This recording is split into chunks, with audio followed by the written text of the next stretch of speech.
In some realities, darkness is a condition, something that retreats when the sun rises and yields to those with enough power and enough will to push it back. In others, darkness is the architecture, the load-bearing structure upon which an entire hidden civilization has been constructed over millennia, patient and vast and utterly indifferent to heroism. What happens when hunters forged in the first kind of darkness are dropped without warning into the second? That question answered itself on a Thursday night in Chicago at 11:47 p.m. when the sky above the Pilsen neighborhood tore open like wet paper. There was no dramatic buildup, no cosmic warning. One moment the air above South Halsted Street was cold and unremarkable, carrying the smell of late October, exhaust, lake wind, the distant sweetness of a taqueria still serving through its walk-up window. The next moment, reality simply failed. A vertical seam split the atmosphere approximately 40 feet above street level, edges crackling with energy that was neither lightning nor magic in any form the local universe recognized, and 6 figures fell through it at speed. They hit the street, the rooftops, and one adjacent alley in a spread pattern that suggested the rift had been unstable at the moment of transit. Blade landed on asphalt and came up in a combat crouch before his boots had fully registered the impact, both hands moving to his weapons by pure reflex. Titanium sword already clearing its sheath, eyes scanning. The Dhampir's senses, sharper than any full human's, calibrated by 30-plus years of hunting, hit him with information in rapid succession. Cold air, urban environment, night. The smell of the city was immediately, deeply wrong. Not wrong like a trap, wrong like a different frequency. Chicago smelled like Chicago. Pollution, food, the metallic bite of the elevated train infrastructure. But underneath all of it, threaded through the ordinary smells of a living city, was something that made the predator hunting part of Blade's neurology sit up and take sharp notice. Vampires. Not one. Not a nest. Everywhere. The scent of undead blood and old death woven into the fabric of the neighborhood like damp into old wood. This city wasn't just visited by vampires. This city was occupied. Report.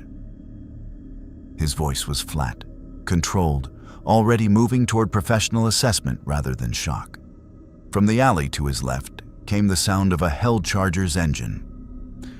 Robbie Reyes had managed to bring the car through the rift, or the car had followed him, which amounted to the same thing where Ghost Rider was concerned. The vehicle's tires screamed against pavement as Robbie pulled it out of the alley and onto the street, engine idling with that particular infernal rumble that didn't sound entirely mechanical. The young Ghost Rider stepped out, skull not flaming yet, but eyes carrying that orange ember glow that meant the spirit of vengeance was paying close attention. "We're not home," Robbie said. "Whatever this place is, it's not home." Brilliant deduction.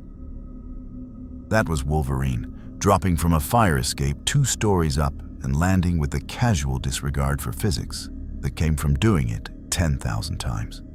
His nostrils flared. And it stinks. Whatever's running this city, there's a lot of it. Magic materialized from a stepping disc 15 feet away, silver white light snapping shut behind her as she arrived.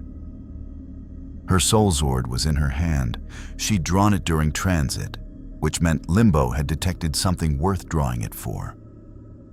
Her expression was the controlled alertness of someone who ruled a dimension of demons and had learned that surprise was a luxury she couldn't afford. "The Umbra is loud here," she said, and her tone carried something that was almost not quite concern. "It's not like anything I felt from Limbo's borders. There are spirits in it, old ones, angry ones, and they noticed us the moment we arrived." Nico Minoru had landed on a rooftop and climbed down the exterior, and the staff of one already extended from her sternum and gripped in both hands, black wood pulsing with internal light. She was breathing carefully. "I tried to cast a locator spell on the way down," she said. Something pushed back. Not blocked, pushed. Like something in this reality didn't appreciate me asking questions. If you want to see more crossover battles and unexpected universe collisions, hit that subscribe button and drop the name of a character and universe you'd want to see in the comments below. Let's explore the infinite together. Blade processed all of this in the span of 3 seconds. Different reality. Vampire-saturated urban environment. Local supernatural infrastructure already hostile to their presence. No intelligence on local power structures. And they had arrived loudly. The rift had been visible, audible, and almost certainly registered on whatever surveillance systems this world's supernatural community maintained, which meant they had, at an optimistic estimate, minutes before someone came to investigate. He was about to issue orders when the walk-up taqueria window slammed shut, the overhead light going dark. Up and down the street, the few mortals who had been out, a couple walking a dog, a teenager on a bicycle, a man waiting at a bus stop, were leaving. Not running, not screaming. Leaving with the quiet, practiced efficiency of people who had learned, at some foundational level, that when strange things happened in this neighborhood at night, the correct response was to be somewhere else. That told Blade more than any intelligence briefing could have. These people knew. Not the specific details, not vampires, Camarilla, Masquerade. But they knew the shape of the darkness that lived alongside them. They'd learned it the way you learn where not to walk in a city, absorbed through near misses and neighborhood whisper networks and the particular quality of silence that precedes violence. A city whose civilian population had learned to quietly evacuate when the monsters came out was a city that had been monster-occupied for a very long time. "Weapons hot," Blade said. "We're not alone, and we've already been seen. Whatever comes, don't assume it follows the rules you know. I'm already reading vampire saturation levels I've never encountered anywhere on our Earth." He paused, and something moved behind his eyes. Not fear, but the recalibration of a professional confronting genuinely new information. "This place is different.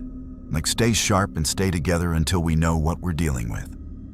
3 blocks away, in a steel and glass building whose upper floors existed in no city directory, a phone rang on a mahogany desk. The man who answered it had been sitting in the same chair for 6 hours, perfectly still, reading documents by the light of a single lamp. He had been a man once, in the way that all of his kind had been human once. But that was 412 years ago, and the distance between then and now was not merely measured in time. He listened to the report from his surveillance network, a dimensional breach, 6 unknown supernatural entities, South Halstead. He was quiet for a moment. "Call the sheriff," said Prince Aldrich Voss of Chicago, in a voice that had not changed its register since the court of Philip II of Spain. "Tell him I want whatever came through that rift brought before me. Intact, if possible." A pause. "Intact is preferred, not required." He set the phone down and returned to his documents, but his eyes had stopped moving across the page. Something had arrived in his city. Something that smelled, even at 3 miles distance and through every layer of urban atmosphere, like a war. The sheriff of Chicago moved like weather, not like a storm. Storms announced themselves, built pressure, gave warning. Elias Morrow moved like the moment before weather changed, that particular stillness where the air pressure drops and birds go silent, and every animal with functional instincts understands that the world is about to do something severe. He was Nosferatu, which in the world of darkness meant he was a vampire of the clan that traded beauty for something considerably more useful. Absolute mastery of information, movement through shadow, and a physical form that had long since abandoned any pretense of humanity. In the right light, which was no light at all, he was nearly invisible. In any light, he was deeply wrong in the way that things which have shed their human shape entirely tend to be wrong. He arrived on South Halstead with 6 of his own, a mixed clan enforcement unit that Prince Voss maintained for exactly these situations. 2 Brujah for raw physical violence, a gangrel who had spent decades learning the city's rats and pigeons as an extension of her own senses and already had eyes on the intruders from 3 directions simultaneously. A Tremere auxiliary, young but precise, kept specifically because his blood magic could identify supernatural signatures the way a chemist identifies compounds. And 2 Ventrue bodyguards whose primary function was to ensure that whatever happened tonight, the prince's interests were represented and survived. Morrow assessed the scene from a rooftop across the street before descending. 6 targets. 1 vehicle, the Hell Charger, which his Tremere auxiliary had already flagged as radiating infernal energy of a type that matched nothing in the Tremere's extensive supernatural taxonomy. The large one with the claws and the aggressive posture was clearly some variety of enhanced human, though the auxiliary was already shaking his head at the readings, indicating that enhanced human didn't begin to cover it. The woman with the sword that seemed to exist partially outside normal space was producing umbral resonance that was making his gangrel's animal forms increasingly agitated. The girl with the black staff had already attempted magic and the backlash of paradox. Yes, the Tremere auxiliary confirmed it with a sharp intake of breath. Paradox, meaning she was something adjacent to an awakened mage, but operating under different rules, had drawn attention from 2 tradition cabals in the city who would now be mobilizing. And then there was the one in the center. Morrow had served 4 princes across 4 centuries.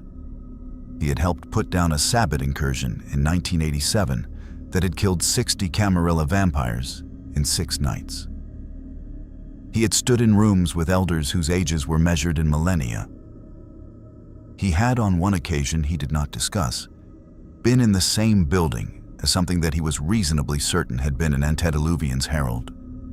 And he had survived that encounter by being very still and very quiet and very willing to do whatever was asked of him. After the one in the center, the dark-skinned man in the long coat with the sword already drawn and the tactical stillness of something that hunted, was producing a vampire reading. His blood sang vampire to every one of Morrow's instincts. But underneath it, threaded through it, was something alive. A heartbeat. Regular, controlled. The man's blood carried the virus and the vitae and all the markers of vampire physiology, but he was breathing, and his heart was beating, and the UV flashlight clipped to his belt was loaded with ammunition that Morrow recognized on instinct, in the way that all vampires recognize certain things. The way prey recognizes predators, which was to say completely and immediately, and with the full weight of survival instinct. This one hunted vampires, was part vampire, and was completely, absolutely unafraid. A Morrow descended. He didn't bother with obfuscate, partly because the large one with the claws was already tracking him by scent despite the distance and the darkness.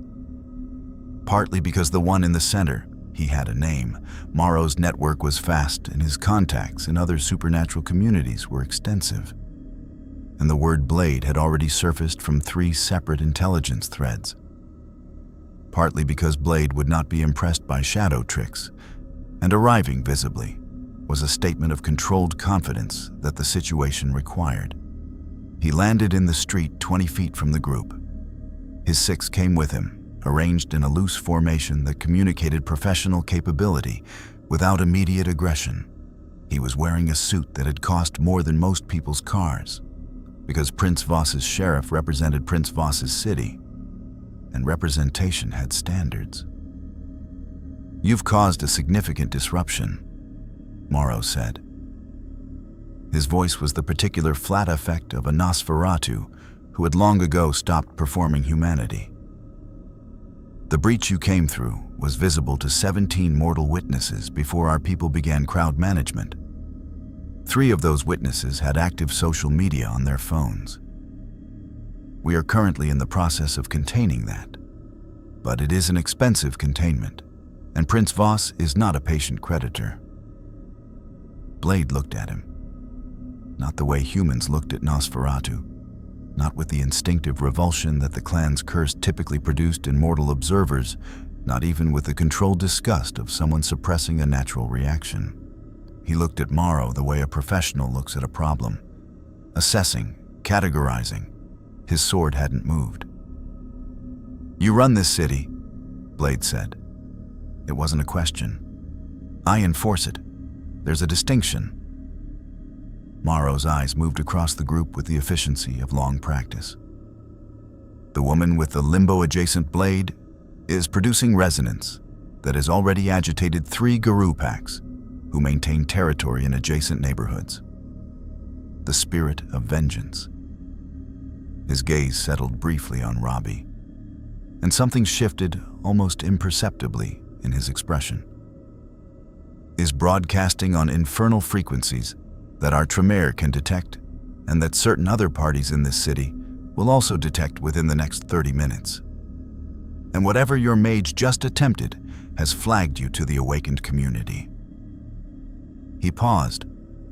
"You have managed, in approximately 11 minutes, to announce yourselves to every significant supernatural faction in Chicago." "We weren't trying to be subtle," Wolverine said. "No," Morrow agreed. "You weren't. Which is itself a problem, because this city runs on subtlety. The Masquerade is not a courtesy. It is the architecture of our survival, and you have just thrown a very large object through several of its load-bearing walls." He straightened slightly. "Prince Voss requests your presence. This is, I want to be precise about this, a request that functions as a demand. He would like to understand what you are and where you came from and what your intentions are in his domain before any of the other interested parties reach you. Given what those other parties are likely to do with 6 unknown supernaturals operating without sanction in contested territory, his invitation is the preferable option." "Who are the other parties?" Magic asked. Her soul sword hadn't moved either, but her stepping discs were primed. Blade could see it in the slight luminescence around her feet. Morrow considered whether to answer, decided that partial honesty served his prince's interests better than stonewalling people who had not yet decided whether to cooperate. "The Sabbat holds 3 territories adjacent to this neighborhood. They will have detected you. Their response will not involve conversation. A beat. There is also a Second Inquisition cell operating in the city, government-backed. They have been watching this neighborhood for 6 weeks, and they have very good cameras." Blade absorbed this. Second Inquisition. He didn't know the term, but government-backed hunters translated across any universe. He filed it. "Your prince," he said. "He's Camarilla." Morrow didn't ask how Blade knew the term. Recalibrated, these people knew vampire political structures. That changed things. "Yes." "Then he's part of a system that's been running this city like a feeding ground for however long this setup has existed." Blade's voice carried no particular heat. It was a statement of observed fact, not an accusation, which somehow made it worse. "Why would I walk into his court?" "Because," Morrow said, "the alternative is the street, and the street tonight belongs to the Sabbat." As if the city had been waiting for its cue, 3 sounds arrived simultaneously from different directions, and the distant crash of something large and heavy being thrown through a wall 2 blocks south, A howl, not a dog, not anything that had ever been only a dog. From the darkness toward the lake, and from directly above, the wet, organic sound of something that had been clinging to the underside of a fire escape for the past 4 minutes, finally letting go, dropping toward them, already mid-transformation, into a shape that had too many joints and far too much jaw to have started the evening as anything recognizable. The Sabbat had arrived first. The Tzimisce hit the street in a form that had been human once, technically, in the way that all clay is technically stone once. Flesh had been reshaped by vicissitude into something angular and dense and weaponized. Extra joints in the arms allowing a reach that was functionally tentacular. The jaw unhinged and restructured with additional rows of bone that weren't quite teeth, but served the same purpose with greater enthusiasm. Behind it, from 2 alleys and a rooftop, 5 more came. A mix of clan types moving with the absolute moral confidence of the Sabbat's certainty that all non-Sabbat vampires were slaves to their antediluvian masters and deserved liberation through destruction. Morrow's people moved immediately. Professional, disciplined, outnumbered. Blade moved faster. The titanium sword caught the Tzimisce across what had once been a collarbone, and the thing screamed, not in pain, exactly, but in the outrage of something that had redesigned its own body as a weapon and was encountering a weapon that didn't care about the redesign. It didn't stop. Tzimisce didn't stop for wounds that would have killed anything else.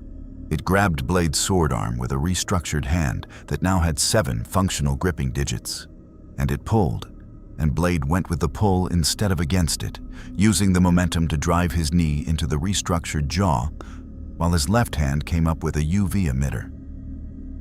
The ultraviolet burst caught the Tzimisce full in its restructured face. It screamed in a completely different register. Wolverine had already engaged 2 of the others, adamantium claws punching through whatever creative biological armor the Sabbat vampires had assembled for themselves, and his expression carried the particular focused grimness of someone who had been in enough fights to know that the ones where the enemy didn't go down from the first hit were going to be interesting. Shu's Ghost Rider's chains were already moving, hellfire bright in the Chicago night, wrapping a Brujah clan attacker who had come in fast from the left, with the kind of speed that made professional athletes look stationary. The chain contact produced a reaction none of them had anticipated. The Brujah, a vampire carrying perhaps 60 years of sin, of murder and cruelty, and the particular moral bankruptcy of someone who had chosen the Sabbat's path and embraced it fully, touched hellfire, and the penance stare ignited without Robbie even initiating it. The spirit of vengeance recognized accumulated sin at contact range, and 60 years of it hit the Brujah like a freight train made of every terrible thing it had ever done. The vampire seized, locked rigid, and a sound coming from it that wasn't quite a scream because screams require some remaining connection to the person you were before. The street became a war in under 20 seconds, and in the glass tower 3 miles north, Prince Aldrich Voss heard his sheriff's signal. A single coded message that translated to situation has escalated, requesting guidance, and set down his documents entirely for the first time in 6 hours. Whatever had come through that rift, it was not going to be a simple conversation. The Tzimisce did not die easily.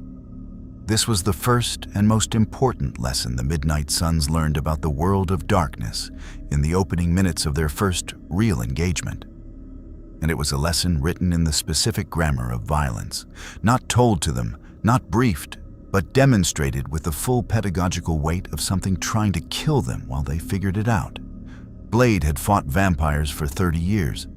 He had fought Deacon Frost and Dracula and things older than recorded history that wore human faces like masks over something vast and terrible underneath. He understood vampire physiology at the cellular level, the way undead tissue regenerated, the specific vulnerabilities that silver and UV, and decapitation and cardiac destruction exploited. The tactical calculus of fighting something that didn't feel pain and the way living things did, and didn't stop for wounds that would have dropped anything with a functional survival instinct. None of that prepared him for the Tzimisce's response to a UV burst that would have put any vampire he'd ever fought on his Earth into full systemic shock. The thing's restructured face smoked. The exposed tissue blistered and began the characteristic char and peel of vampire flesh under ultraviolet radiation. And then the Tzimisce did something that Blade had never seen any vampire do. It reshaped around the damage. Vicissitude, the Tzimisce clan's signature discipline, was not merely cosmetic. It was active biological control of dead flesh. And this particular Tzimisce had been practicing it for long enough that the response to localized UV damage was essentially automatic. New tissue flowed from adjacent areas to replace the burning sections. The jaw restructured to account for the damaged cartilage. The burn kept burning. UV damage accumulated. Blade noted with professional precision, it didn't simply get replaced and disappear. But the creature kept functioning through damage levels that should have been incapacitating. Blade adapted in real time. He always adapted in real time. It was the core competency that had kept him alive across 3 decades of hunting things that were stronger and faster and harder to kill than anything human. He switched from the UV emitter to the titanium blade and changed his targeting calculus entirely. If this thing could reshape around organ damage, the objective wasn't to cause maximum damage to any single system.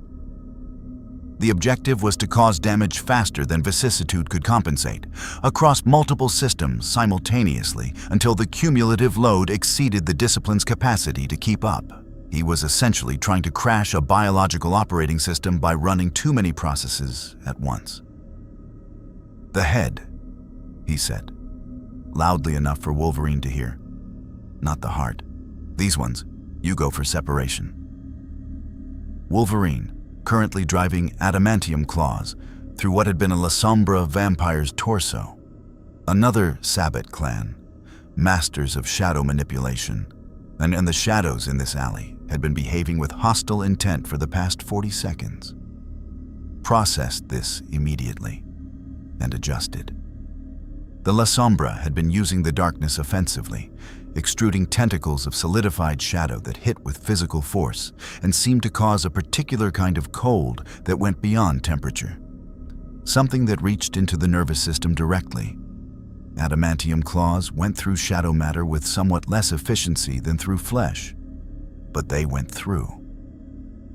And Wolverine's healing factor was managing the cold, and he was adapting too. Magic's soul sword was performing exactly as it was designed to perform, which in the world of darkness context meant it was performing magnificently. The soul sword had always had a particular affinity for cutting through magical and supernatural defenses, bypassing the metaphysical armor that protected beings of significant mystical power. In a world where every vampire was animated by something that occupied the space between curse and spiritual possession. The beast, the animating force of vampiric hunger. The soul sword found purchase on levels of reality that physical weapons couldn't touch. She cut through a Sabbat vampire's fortitude-hardened flesh, and the creature actually staggered, because the soul sword wasn't just cutting meat. It was cutting something underneath the meat. She filed that information away.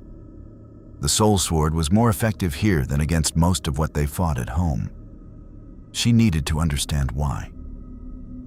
Nico had not cast a second spell. This was a deliberate choice, and it cost her. She was fighting defensively, using the staff of one's physical form as a weapon rather than a conduit, which was deeply suboptimal against things that were healing faster than she could bludgeon them. But the paradox backlash from her first casting attempt had been severe enough to serve as a warning she took seriously. In her home reality, The staff of one's limitation was internal. Each spell could only be cast once, demanding creativity and a continuously expanding vocabulary of solutions. Here, there was a second limitation layered on top of that, something external and structural, a resistance in the fabric of reality itself to the kind of improvised dynamic magic she practiced. She'd felt paradox before, in dealings with strange and with other magic users who operated under its rules. Here, it felt different, more aggressive, more immediate, as though the local universe's immune system had already identified her as a foreign element and was prepared to respond with significant force to any further provocation. She needed to understand the rules before she cast again. She bought herself time to think by breaking a vampire's knee with the staff and then its jaw on the follow-through, which was undignified but functional. Ghost Rider was the most immediately devastating force in the engagement, and this was due to a factor none of them had anticipated. The world of darkness ran on sin, not metaphorically, not as a narrative framework. The supernatural architecture of this world was built on the foundation of moral and spiritual transgression. The original vampire's curse was a divine punishment for murder, and every subsequent generation carried that curse forward, and the Sabbat had embraced the transgression so completely that they had structured an entire religious philosophy around it. These vampires were not merely evil in the way that Marvel Universe threats were evil. They were spiritually saturated with it. Centuries of accumulated transgression layered into their supernatural essence like sediment, and the penance stare read that the way a Geiger counter reads radiation. The first full penance stare of the night hit a Sabbat Brujah who had been alive as a vampire for 83 years, and what came back through the spiritual connection was enough to stagger even Robbie, who was accustomed to looking into the darkest corners of the souls he judged. 83 years of murder, of deliberate, ritualized cruelty, of the Sabbat's Valkyrie ceremonies and their path of systematic brutality, all of it flooding back through the mystical channel of the stare and hitting the Brujah with the full accumulated weight of everything it had chosen to be. The Brujah didn't just lock up. It began to come apart at a spiritual level. The animating force of the beast destabilized by confronting the totality of its own acts. Robbie broke the connection after 3 seconds because continuing felt like it might constitute something he wasn't authorized to do. Something beyond judgment and into actual destruction of whatever soul remained in these things. He noted this, filed it. The spirit of vengeance was paying attention to the distinction. Morrow's people had engaged effectively in the chaos, which told Blade something about the sheriff. These weren't courtiers or political vampires maintained for their connections.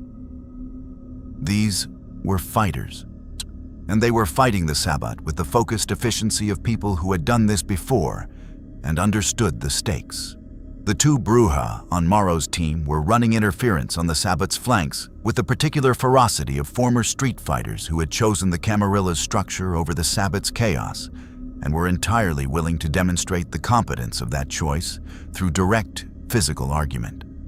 The gangrel had gone to ground, literally, partially into the pavement, and was disrupting the Sabbat's movement patterns by emerging from unexpected angles. The Tremere auxiliary was bleeding from a cut above his eye and running blood magic calculations that Blade couldn't parse but could recognize as active thaumaturgical workings, something that manifested as a visible trembling in the air around 2 of the Sabbat attackers, disrupting their disciplines mid-use. It was the Tremere working that gave Blade the critical opening. The Tzimisce had been regrouping, reshaping damaged tissue, recalibrating its threat assessment, preparing a second engagement approach that accounted for the UV equipment. When the Tremere's working destabilized its vicissitude for approximately 4 seconds, the tissue flow stopped. The restructured body locked into its current configuration without the active biological management keeping it functional. Blade covered the distance in under a second and took the head. Clean. Precise. The blade angled to account for the restructured neck vertebrae, which were no longer in their original positions but were still severable. The Tzimisce's body hit the pavement, and the remaining tissue began the rapid decomposition that vampire bodies underwent after final death. The vicissitude restructured flesh, losing coherence without the animating force to maintain it, collapsing back towards something closer to what it had originally been. The remaining Sabbat attackers registered this, not with fear exactly. The Sabbat's ideology specifically trained its members against the survival instincts that fear served, but with the tactical recognition that the engagement calculus had shifted. 3 of them disengaged and moved for distance, which was what survivors did regardless of ideology. The street went quiet in the way that streets go quiet after violence. Not peaceful, but emptied of a particular kind of energy, the specific charge of immediate lethal intent dissipating into the aftermath of consequence. Blade counted his people, all standing. Wolverine's jacket was shredded, and he was healing a laceration across his ribs that exposed adamantium in 2 places. But his expression indicated that he rated this somewhere below moderately inconvenient. Magic had a shadow burn on her left forearm from the La Sombra's darkness, which she was examining with the dispassionate curiosity of someone cataloging new threat data. Nico was breathing harder than usual, and her knuckles were split from staff work, which would heal. Robbie was staring at the spot where the Brujah had been, with an expression that was difficult to read. "It's worse here," Robbie said quietly.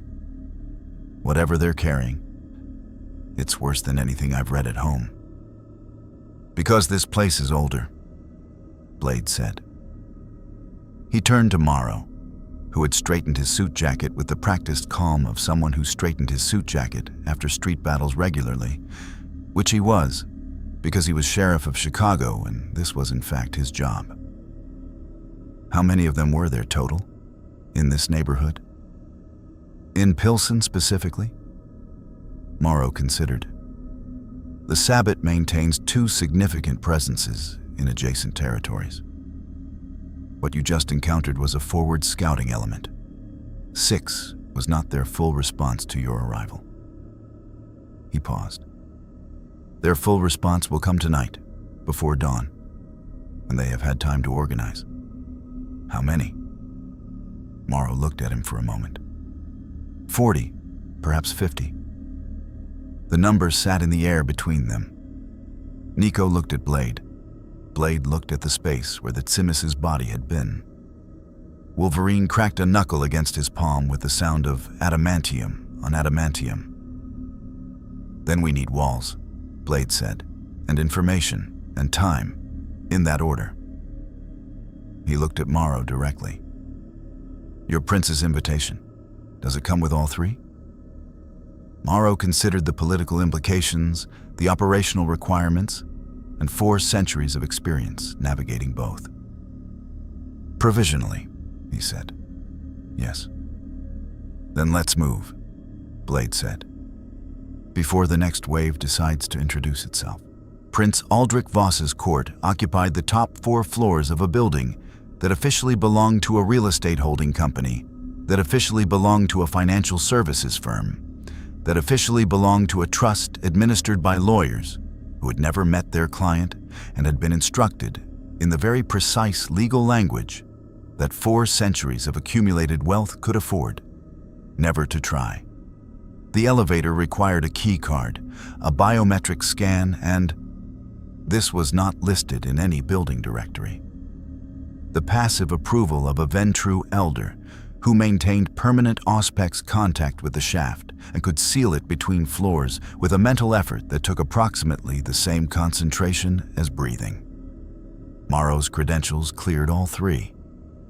He had called ahead during the drive, speaking in the clipped shorthand of someone reporting to a superior who preferred data to narrative.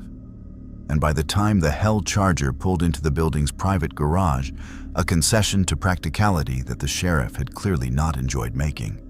The court had been prepared for their arrival. Prepared meant armed, not visibly, not with the crude theatrics of drawn weapons and aggressive posturing. The Camarilla's aesthetics ran to implication. The 12 vampires arranged at intervals throughout the reception floor were dressed for a business environment and positioned with the casual purposefulness of people who had chosen their locations for sightlines. And every one of them was old enough that the power they carried was a physical quality of their presence rather than something you inferred from their capabilities. The air on the court floor had a particular density to it. A pressure that wasn't atmospheric, but registered on the same instincts that atmospheric pressure registered on. The feeling of being in a space where very old, very capable things had decided what happened. Blade walked in like he owned the building. This was a deliberate choice. He'd been in enough vampire courts, enough rooms full of supernatural politics and accumulated power, to understand that the first impression was a negotiation conducted entirely through body language. And the position he could not afford to take was supplicant. He was not here because Voss had summoned him. He was here because the information value of the meeting exceeded the risks. And the moment that calculus changed, he would leave through whatever exit was most efficient. His team read him and adjusted accordingly. Wolverine didn't relax. Wolverine didn't relax in these situations, ever. But he shifted from active combat readiness to the coiled patience of someone content to wait for the thing that would make him stop waiting. Magic kept her soul sword drawn, which in any vampire court was a significant statement. But she made it calmly and without aggression. The blade angled down rather than up, present as fact rather than threat. Nico had the staff partially retracted, visible at her sternum, a compromise between readiness and the appearance of good faith that she'd negotiated with herself during the elevator ride. Robbie had left the Hell Charger in the garage because the car in an enclosed space was tactically inadvisable. But the ember glow in his eyes had not dimmed when the spirit of vengeance was reading the room. What the spirit of vengeance read in that room was enough sin to furnish a moderately sized hell dimension. Not exceptional by Sabbat standards, these were Camarilla. Their transgressions were structured, administered, deniable, but deep, old. The specific spiritual weight of centuries of complicity in a system that treated human beings as a managed resource. Robbie kept this to himself. The spirit of vengeance had a long memory and a longer patience. Prince Aldrich Voss stood at the far end of the room, in front of windows that overlooked the Chicago River. And the city's light caught him in a way that was either coincidental or staged, which with a 400-year-old Ventrue amounted to the same thing. He was a compact man by modern standards. He's built to the physical norms of 16th century Spain, with the kind of face that had been aristocratic before the word existed in its current form. His age showed not in physical deterioration. Vampires didn't deteriorate, but in economy. Every movement was precisely what it needed to be and nothing more. He had spent 4 centuries editing out everything unnecessary, and what remained was a person who had become almost entirely function. "You killed 3 of the Sabbat's people," he said without preamble. "On a street with 17 mortal witnesses and active cellular infrastructure." "They attacked first," Blade said. "Yes." Voss's tone indicated that this was not a defense, but a data point. "They did, which tells me several things about your capabilities and your discipline." His eyes moved across the group with the systematic assessment of someone who had evaluated threats professionally for 4 centuries.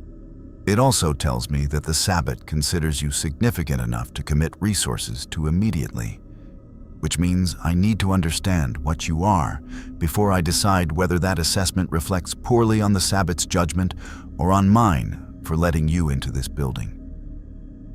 We're hunters. Blade said. A pause, measured. That is a word with considerable range of meaning in this city. Vampire hunters specifically, where we come from. The room didn't change. The Camarilla courtiers were too disciplined for visible reactions. But something shifted in the quality of attention. The auspex capable vampires in the room, which was most of them, had their perception tuned sharp enough to read the cardiovascular responses of the non-Nosferatu mortals present. And what they read in the midnight suns at this moment was something that complicated the simple category of threat into something more specific and therefore more manageable. These people were not threats to the Camarilla's existence. They were threats to vampires. All vampires, without categorical distinction. Voss regarded Blade for a long moment. And yet, you are yourself partly one of us. Partly, Blade agreed. The word landed flat and final, the way he always delivered that particular acknowledgement, not with defensiveness, not with the complicated grief that someone else might have brought to it, but with the simple precision of someone who had long ago decided what that fact meant about him and had not revisited the decision. A remarkable biology. Voss tilted his head slightly. And the others. The spirit of vengeance is clear enough. The infernal signatures are readable. The woman with the stepping discs has limbo resonance, and something that our sheriff tells me is being flagged by the guru as worm-tainted, which I suspect is an imprecise reading of a more complex situation. His gaze moved to Nico, the mage whose working triggered paradox, to Wolverine, and the regenerator with the metal skeleton, whose healing factor is producing readings our Tremere haven't encountered before. He returned to Blade. You are a collection of significant supernatural individuals in my city, are without sanction. We didn't choose to be here, Blade said. The transit was involuntary. The Tremere have confirmed the dimensional breach was externally generated, Voss said. You were brought here. The question is by whom, and whether that entity has additional plans that will further complicate my city's stability. This landed differently than Blade had expected. Not because the content was surprising. The possibility that their transit had been engineered rather than accidental had been in his threat assessment since the first minute. But because Voss had arrived at the same question independently, and apparently ahead of his own team's articulation of it. 4 centuries of political intelligence produced a particular quality of analytical thinking. We don't know yet, Blade said. No.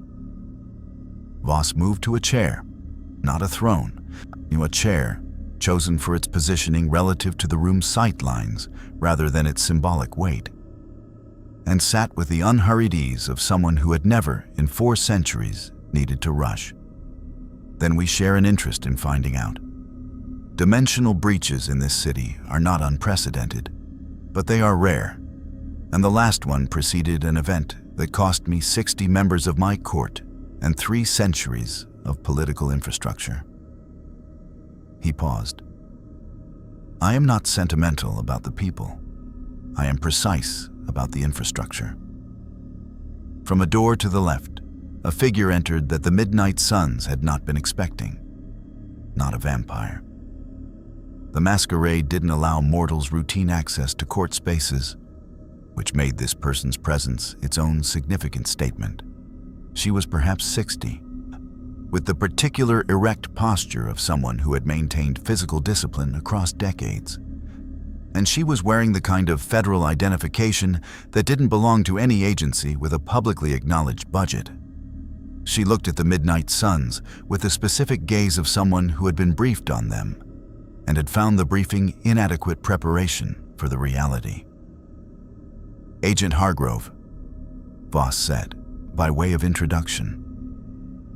He did not add anything to the name because the name was sufficient context. Blade read the situation immediately. Second Inquisition, government-backed hunters, as Morrow had warned. In the prince's court, apparently by invitation, apparently with an existing operational relationship with the Camarilla that was in itself a profound and deeply uncomfortable revelation about how this world's supernatural politics functioned. He had operated in a world where every vampire was an enemy. He was now in a room where vampires and human hunters maintained working relationships, which meant the ethical landscape he'd navigated for 30 years had just become considerably more complex.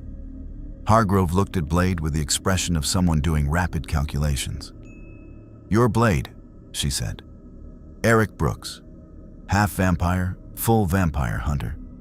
Born 1967, London. Mother was turned during childbirth." She paused. "Our version of you died in 2019. The room absorbed this. "Your version of me," Blade said carefully. "We have files on most of your team's analogs." She looked at Wolverine. "Logan Howlett died in 2029 in our records. Different universe, clearly different timeline." Her eyes moved to magic. "Ilyana Rasputin, no file. The limbo dimension doesn't intersect with our Umbra in any configuration we've documented." Back to Blade. "You're not from here. We've established that. What we haven't established is whether you're useful." "Useful to whom?" Nico asked. Hargrove looked at her with the patience of someone who had decided that this group was going to require significant re-education about how this world operated, as to the project of keeping this reality from being consumed by what's currently moving underneath it. She set a tablet on the table between them, a gesture that was simultaneously informational and theatrical, and brought up a set of readings that the Midnight Suns couldn't fully parse, but that Magic and Nico both reacted to with immediate, visible alarm. "Something woke up," Hargrove said. "3 weeks ago, underground, deep. Our instruments can detect it, but not identify it. The Camarilla's Tremere have their own readings." She glanced at Voss. "We've been sharing data for 6 days. Enemies with common cause," Voss said, with the tone of someone who had made this calculation many times across many centuries and found it sound every time. Blade looked at the readings, felt something that was not quite intuition and not quite the Dampier's senses registering a specific threat, but was the intersection of both. The feeling of something very old and very large moving in directions that nothing that old and that large should be moving in. "What are we looking at?" he asked. Hargrove's expression, for the first time since she'd entered the room, carried something that was not professionalism. Something that required a moment to identify because it sat so uncomfortably on the face of someone who had clearly spent years training it out of her professional presentation. It was fear. Specific, informed, and entirely reasonable. "We think," she said carefully, "that something heard your arrival, and that it's been waiting for something loud enough to use as an anchor point to pull itself the rest of the way awake." She paused. "We think your dimensional breach may have been the final trigger for a Gehenna event." The word landed in the room like a stone into still water, and the ripples it produced in the faces of the Camarilla vampires were the most honest thing Blade had seen since arriving in this world. Every vampire in that room was afraid. Gehenna. Blade didn't know the word. He filed its effect before its meaning, watched it move through the room like a current through water, watched 400-year-old political masks slip for the span of a breath before discipline reasserted itself, watched Morrow's perpetually flat effect develop a single crack that closed almost before it opened. Whatever Gehenna meant to these people, it meant it at a level below politics and strategy and the careful management of 4 centuries of accumulated power. It meant it at the level where the beast lived, in the oldest and most fundamental architecture of vampiric psychology? He asked. Voss was quiet for a moment, that carried the specific weight of someone deciding how much truth served their interests. And then he made a decision that Blade suspected was less about generosity and more about the pragmatic recognition that people fighting alongside you fought better when they understood what they were fighting. The antediluvians, Voss said. The third generation. The first vampires' children who murdered their parents and were cursed in turn. He paused. They do not die. They sleep. Beneath the earth, in torpor so deep that most of my kind spend considerable political energy pretending they don't exist, because acknowledging their existence requires acknowledging that everything we've built, every court, every city, every century of careful masquerade, exists inside a game being played by beings who regard us the way we regard the mortals we feed from. Another pause. Gehenna is the prophecy of their waking, the end of the jihad, mourning the harvest. They feed on vampires, Hargrove supplied, with the clipped efficiency of someone reciting intelligence data she'd spent 6 days trying to process into actionable form. Diablerie at a generational scale. The antediluvians don't feed on blood. They feed on the souls of their descendants, absorbing their power and essence to fuel their own return to full capacity after millennia of sleep. She looked at her tablet. The entity we're tracking has been in torpor beneath what is now Chicago for approximately 3,000 years. Tremere dating puts it in the 4th or 5th generation. The readings we're getting suggest it began stirring 8 months ago, responding to what the Tremere interpret as an accumulation of spiritual energy in the city. The Sabbat activities, Morrow said. They've been conducting Vaulderie ceremonies of unusual scale in this city for 2 years. The ritual accumulation fed it, Magic said. Everyone looked at her. She was examining the tablet's readings with the focused attention of someone who ruled a dimension and had spent years studying supernatural energy systems as a matter of survival necessity. The Vaulderie creates a specific type of spiritual bond. Blood shared, supernaturally reinforced, emotionally charged. Accumulated over time and scale, that's a significant energy signature. She looked at Voss. The Sabbat has been feeding this thing without knowing it. Voss's expression indicated that he had arrived at this conclusion approximately 6 days ago and had found it simultaneously satisfying and catastrophic. Satisfying because it explained the Sabbat's unusual behavior patterns, catastrophic for every other obvious reason. How deep? Blade asked Hargrove. Best estimate, 400 feet below the loop, moving upward over the past 3 weeks. She pulled up a mapping overlay. Rate of ascent has been accelerating. Before your arrival, we were projecting surface emergence in 30 to 40 days. The breach event. She looked at him with the expression of someone delivering news they'd prefer not to deliver. Spiked the ascent rate significantly. Current projection is 7 to 10 days. 7 to 10 days. Blade ran the tactical mathematics with the practiced efficiency of someone who had been doing crisis assessment for 3 decades. Unknown entity of effectively unlimited power. Active Sabbat force of 40 to 50 vampires who would either be drawn to or controlled by that entity, depending on how its influence operated. A fractured Camarilla court managing political relationships with government hunters while trying to maintain a civilization-level secret that was apparently on the verge of catastrophic exposure. A Guru population that had been agitated by Magic's limbo resonance and Ghost Rider's infernal signature, and was likely mobilizing in ways that would add significant kinetic chaos to an already catastrophically complex situation. And his team. 6 people operating without intelligence, without supply lines, without extraction options, in an unfamiliar reality, whose rules they were still learning in real time. He'd operated in worse situations, He tried to think of one and found the exercise instructive in the way that failure is instructive. "We need to establish a base of operations," he said. "Somewhere defensible that isn't inside your political infrastructure." He looked at Voss directly. "I'll work with your information network. I won't work under your authority. There's a difference."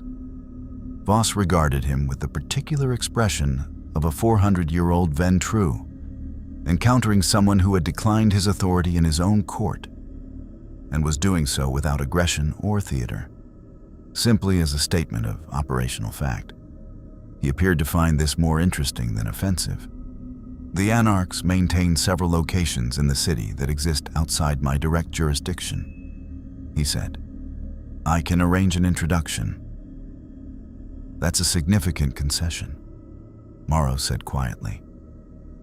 "It is a precise calculation," Voss replied, with the tone of someone who did not make concessions and had not made one now. He looked at Blade. "You are useful to me as an independent force. You are not useful to me as a subordinate. Independent forces require independent infrastructure." He paused. "I expect information exchange." "Agreed," Blade said. He turned to Hargrove. "And you?" She met his gaze steadily. "We want the same thing. The entity stays underground or gets destroyed. The Masquerade is..." She paused, when something moved across her face that was more complicated than her professional presentation had so far allowed. Functionally broken at this point anyway. "Our priority is containment of the emergence event." "Your agency," Blade said. "What's their endgame?" Hargrove's pause lasted exactly long enough to confirm that the question had a complicated answer. "Containment," she repeated. "You said that.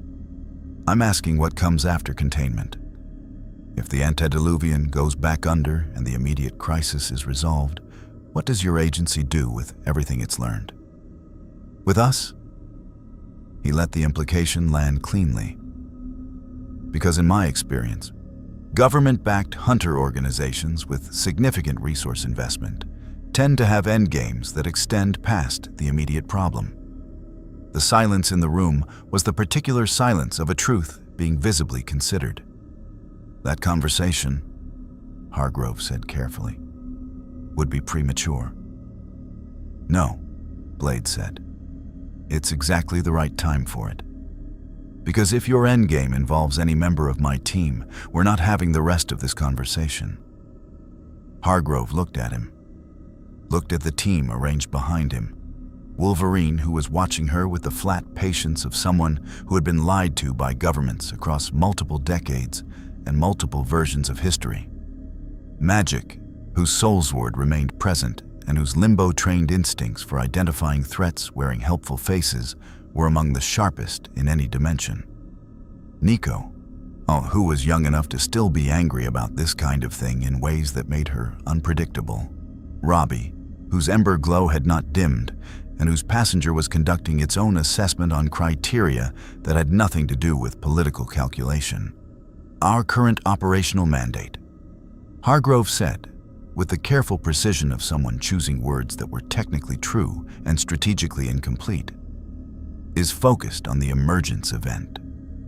Any subsequent operational questions would require authorization from levels above my pay grade, and I have not received that authorization."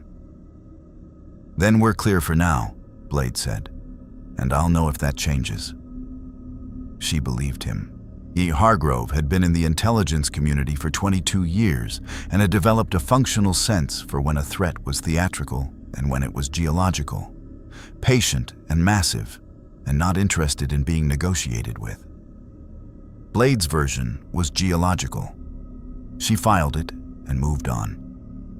The meeting broke apart into the functional components of an operational alliance built from mutual necessity and mutual distrust, which was the most reliable kind.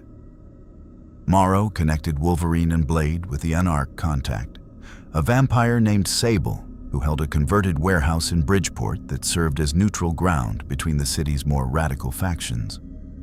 while the Tremere auxiliary, whose name was Hartman and who had apparently developed an intense professional interest in Nico's staff of one, pulled her aside to discuss the paradox event.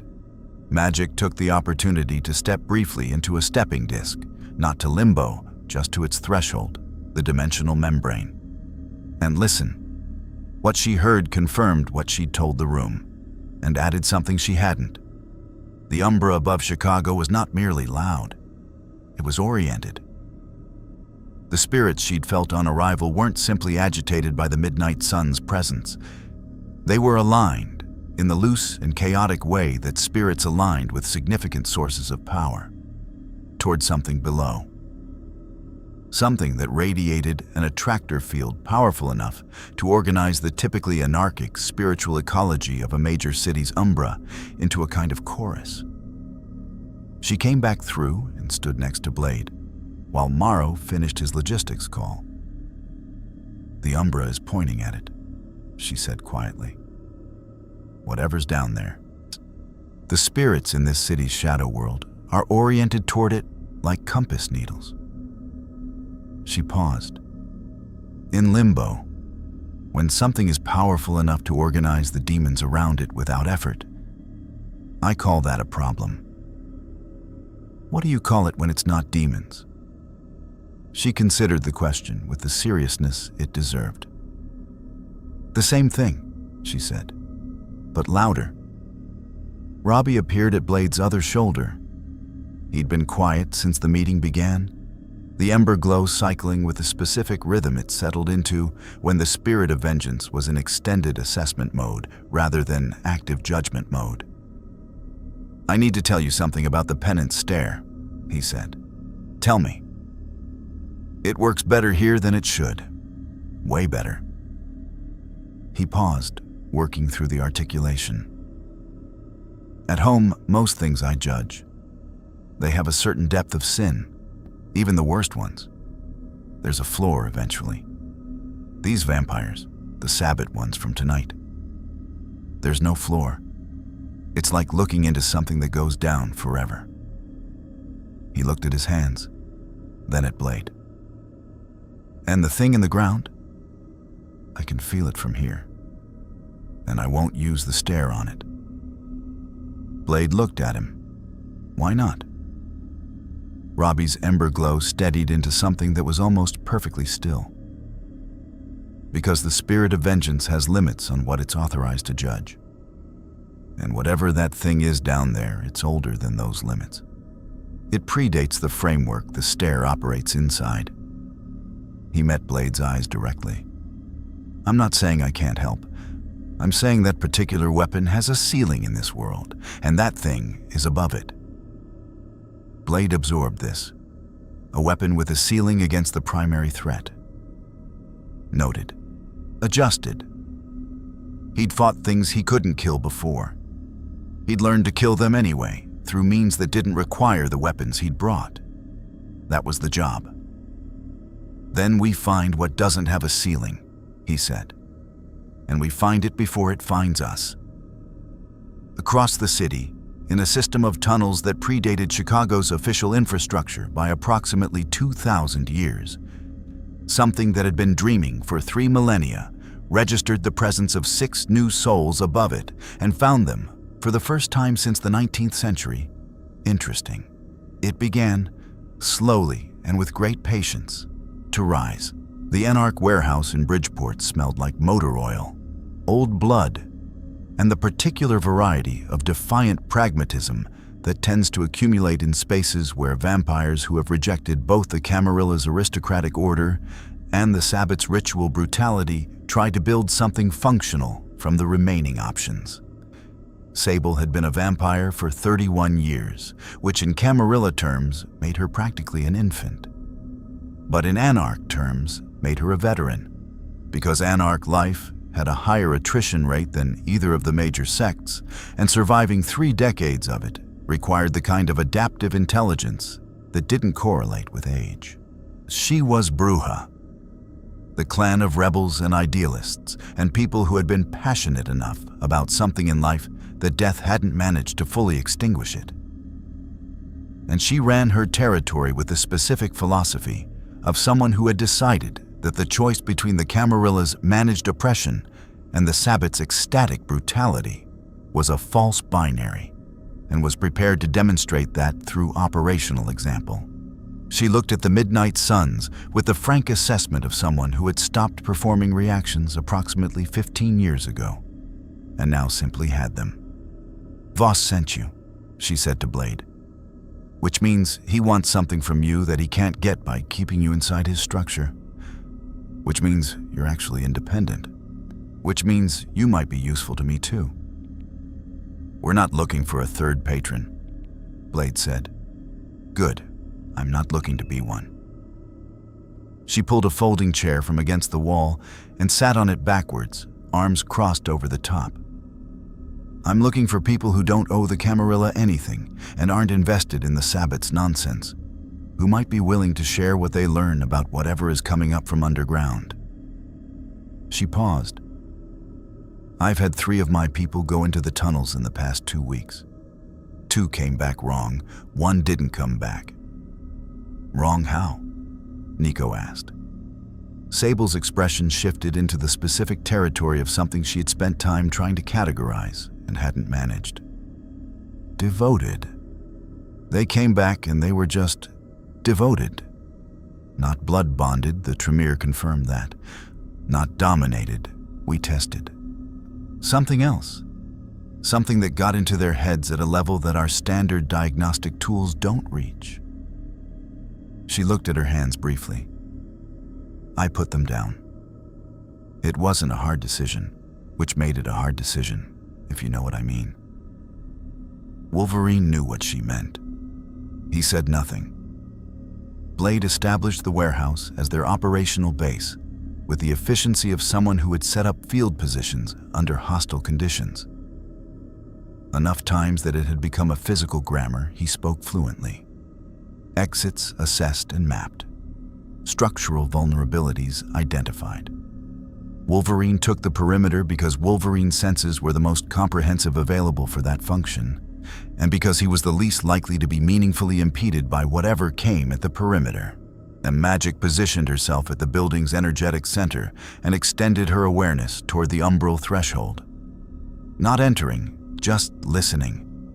Maintaining the passive surveillance of the city's shadow world that had already proven informative. Nico and Hartman, the Tremere auxiliary, who had followed them from the court with Voss's apparent blessing and Morrow's visible reluctance, set up on opposite sides of a workbench and began the careful, mutually suspicious process of comparing magical systems. It was, Blade reflected, watching them begin, possibly the most important conversation happening in the city. Hartman was young by Tremere standards, embraced in 1987, which made him 37 years undead, and therefore junior by a factor that Camarilla culture measured in centuries rather than decades. But his training was meticulous, and his awakened magic theory was significantly more sophisticated than his age suggested. The Tremere were, among the vampire clans, the ones who had built their entire identity on the theft and systematization of supernatural knowledge. And whatever you thought of their methods, the result was a tradition of magical scholarship that was extensive and precise. "Your staff," he said, with the careful respect of someone addressing something he genuinely didn't understand, and had the intellectual honesty to acknowledge it. "It's not awakened magic. It's not any tradition I've encountered. It's me," Nico said. "Or it's part of me. I've never been entirely clear on the distinction." She held it in both hands and let him observe without touching. "Each spell cast through it is unique. I can't repeat them." Hartman processed this for a moment.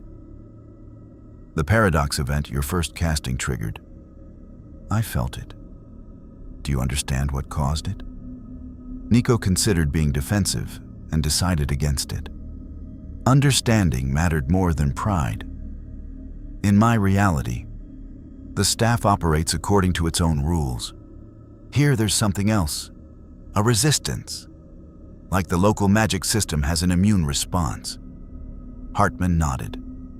Paradox is the universe's correction mechanism for awakened magic that violates consensus reality. The more dramatic the violation, the stronger the correction. Your staff's casting signature is... He paused, and searching for the right technical language. Entirely outside the local reality's established parameters.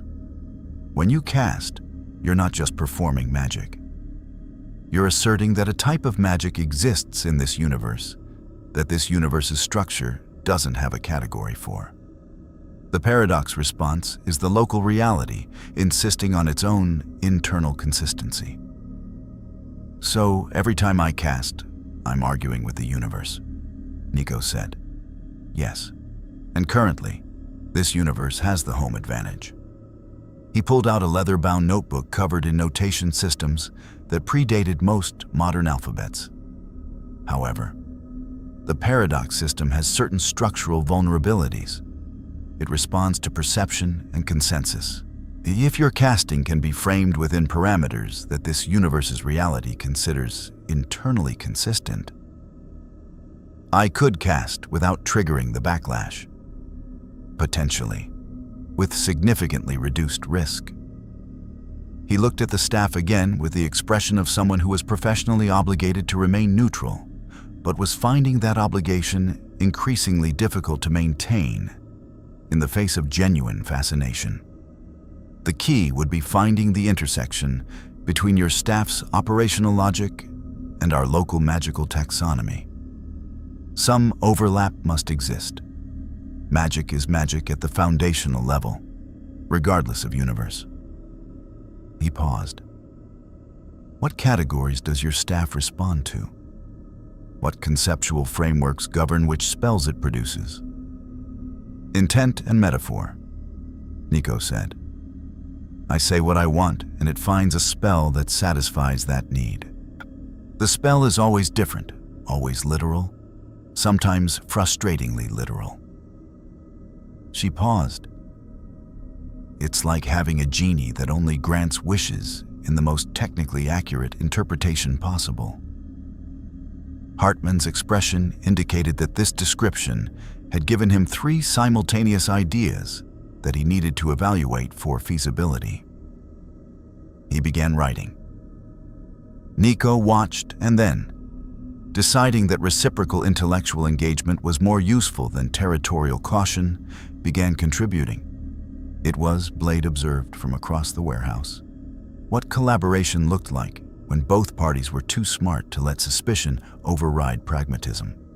Ghost Rider was outside on the warehouse roof, which was where he'd gone 40 minutes ago, and then which Blade had allowed because Robbie on a roof, thinking through what he'd told Blade earlier, was more useful than Robbie in a room being careful about what he said in front of people he didn't trust. Blade went up. Chicago spread below them in its nighttime configuration. The grid of lights, the dark ribbon of the river, the lake's black expanse to the east that swallowed the light without returning it. Robbie was sitting on the roof's edge with his legs hanging over the side, which was something he could do without concern because the spirit of vengeance had a casual relationship with height-related consequences. Talk to me about the ceiling, Blade said. Robbie was quiet for a moment, choosing his words with the care that someone exercises when they're describing something they don't have adequate vocabulary for. The penance stare works on sin, he said. That's the foundation. The spirit of vengeance, my spirit, operates within a framework of divine justice. Punishment for transgression. It's specific. It has a jurisdiction. He looked out at the city. Jurisdiction means limits. The stare can judge human sin, demon sin, vampire sin. I tested that tonight. But there's a tier above that. Things that predate the framework my spirit operates within. Old enough that the cosmic authority my spirit draws from didn't exist yet when these things were first defined. The antediluvians predate your spirit's jurisdiction, Blade said. More than that, the one underneath us, whatever generation it is, however old. It doesn't register as fallen the way that my targets usually do. It registers as something that was never subject to the same moral framework to begin with. Like trying to judge a storm for the rain. He paused. The spirit doesn't refuse to engage. It just knows the stare would do nothing. Less than nothing. Blade filed this. What can you do? Hellfire works on anything with a spiritual component. Chains work on anything physical. I can fight it. He paused. I just can't judge it. Below them, somewhere in the complex that was Bridgeport's underground infrastructure, water moved through old pipes with a sound that had been consistent for the 30 minutes they'd been on the roof. It was only now that Blade's Dampier senses registered a change in that sound. A disruption in the flow pattern. Something displacing water in a section of pipe that should have been carrying nothing but the ordinary hydraulic pressure of the city's system. Something large, moving upward through infrastructure that wasn't designed for anything alive. He was already reaching for his radio when Wolverine's voice came through it. We've got movement. Underground, not in the tunnels, in the water mains. Big. And it's not alone. Not alone. Blade processed this with a particular quality of dread that was not fear, but was its more useful cousin. The dread that sharpens rather than paralyzes. The antediluvian below them was old enough to have had thousands of years of jihad to accumulate servants, blood-bound children, generational conduits of its influence. It didn't need to emerge to project force. It had been doing that for 3 weeks already, through the 2 of Sable's people who had come back devoted, through the Sabbat's unknowing ritual feeding, through the spiritual attractor field that was organizing the umbra like iron filings around a magnet. The movement in the water mains wasn't the antediluvian. It was something the antediluvian was sending ahead. Magic's voice on the radio, tight and controlled in the way that she got when Limbo's borders were showing her something that warranted control. The umbra just changed. Whatever was oriented toward the underground source is now moving. The spirits aren't pointing at it anymore. They're moving away from it.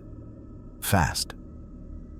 Things that moved spirits out of their own territory were, in Blade's operational experience, across 3 decades of hunting, not things that required additional clarification. So Hartman appeared at the roof access door, notebook still in hand, his young Tremere composure slightly disrupted. Blood sorcery is detecting multiple presences in the subsurface infrastructure, he said. Not the primary entity, intermediaries. The signature suggests. He paused, and for the first time since they'd met him, something that wasn't professional composure crossed his face. The signature suggests at least one of them is 4th generation. 4th generation. 1 step removed from the antediluvians themselves. Vampire power scaled exponentially with generation. The lower the generation number, the closer to the original curse, the more catastrophic the capabilities. Hartman had said at least 1, which meant the number was uncertain in the upward direction.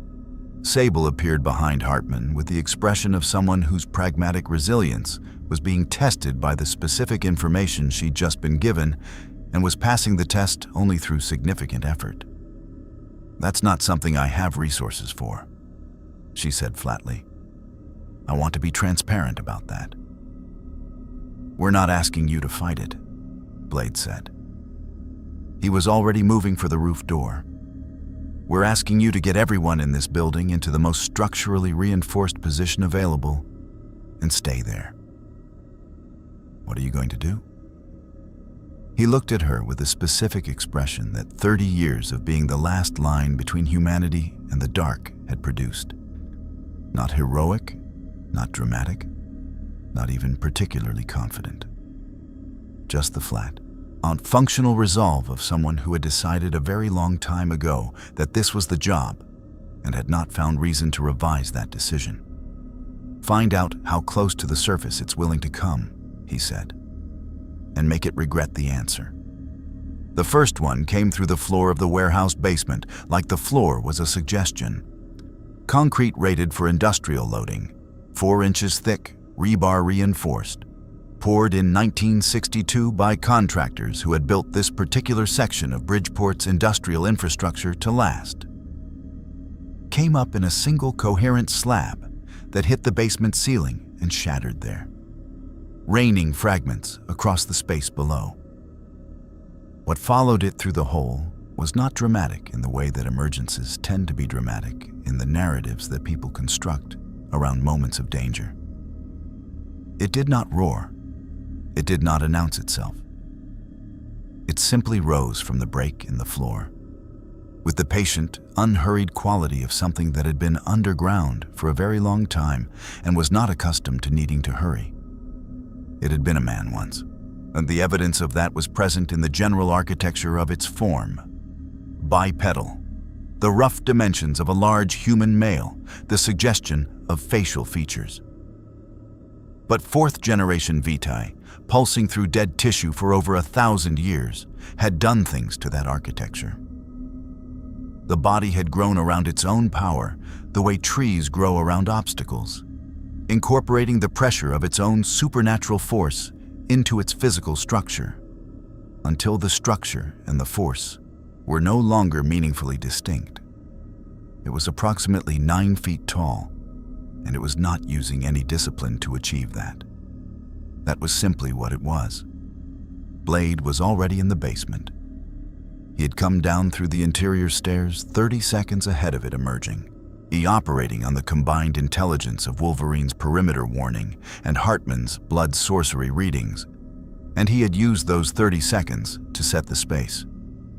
2 UV emitters on opposite walls, angled for maximum coverage. Silver-laced charges at the 3 structural points, most likely to be used as entry vectors. His sword in his right hand and a backup weapon. Compressed UV grenade, 12-second fuse, enough radiation to produce 3rd-degree burns on standard vampire tissue across a 20-foot radius, in his left. He'd fought things bigger than this. He reminded himself of this with the specific quality of internal communication that wasn't reassurance, but recalibration. He'd fought things bigger than this. He hadn't always won, but he'd survived. And survival was the foundation of every subsequent encounter. When the UV emitters hit it and produced the expected result and the unexpected one simultaneously. Expected. Vampire tissue reacted. Smoke rose from exposed areas. The thing slowed its ascent from the floor break, registering the radiation as a hostile environmental condition. Unexpected. The slowdown lasted approximately 4 seconds before it simply accommodated. Not through vicissitude reshaping, not through fortitude hardening, through something that Blade's 30 years of hunting hadn't prepared him for. The 4th-generation vitae in its system processed the UV radiation the way a sufficiently robust immune system processes a minor infection. With effort, with cost, but without stopping. He had 4 seconds of full effectiveness per UV emitter before the Elder's system compensated. He used them. The sword hit the thing's neck from the left side as its ascent completed, and the titanium blade, enhanced with UV reactive compounds that released additional radiation on contact with supernatural tissue, cut through the first layer of Elder flesh with the specific quality of wrongness that told him immediately that this was going to be different from what he'd fought tonight. Standard vampire flesh parted for good titanium. Elder flesh in the lower generations had fortitude as an active discipline that could be overcome with sufficient force and the right materials. 4th-generation flesh was something else. The blade cut. It was titanium. It was UV reactive. The physics of cutting applied. But it cut like he was working through something that was simultaneously flesh and will, on the physical material and the Elder's intention, both needing to be overcome simultaneously. He pushed through, and the blade bit deep. and the thing's response was to turn toward him with the careful, unhurried movement of something that had not been surprised in a very long time and was not experiencing surprise now. Blade recognized what he was looking at in its eyes. Not malevolence, not hunger exactly, though hunger was present in the way weather is present, atmospheric, structural, not directed at him personally.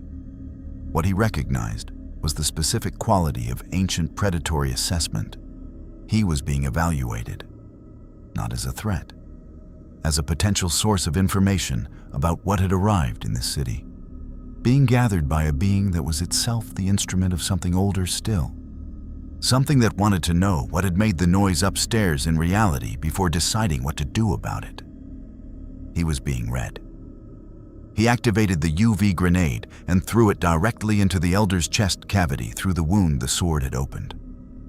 Wolverine came through the basement wall from the adjacent utility corridor, not the door, the wall, 3 adamantium claws preceding him through concrete and rebar, and drove his full body weight and 3 reinforced blades into the Elder's back while it was processing the UV grenade's detonation.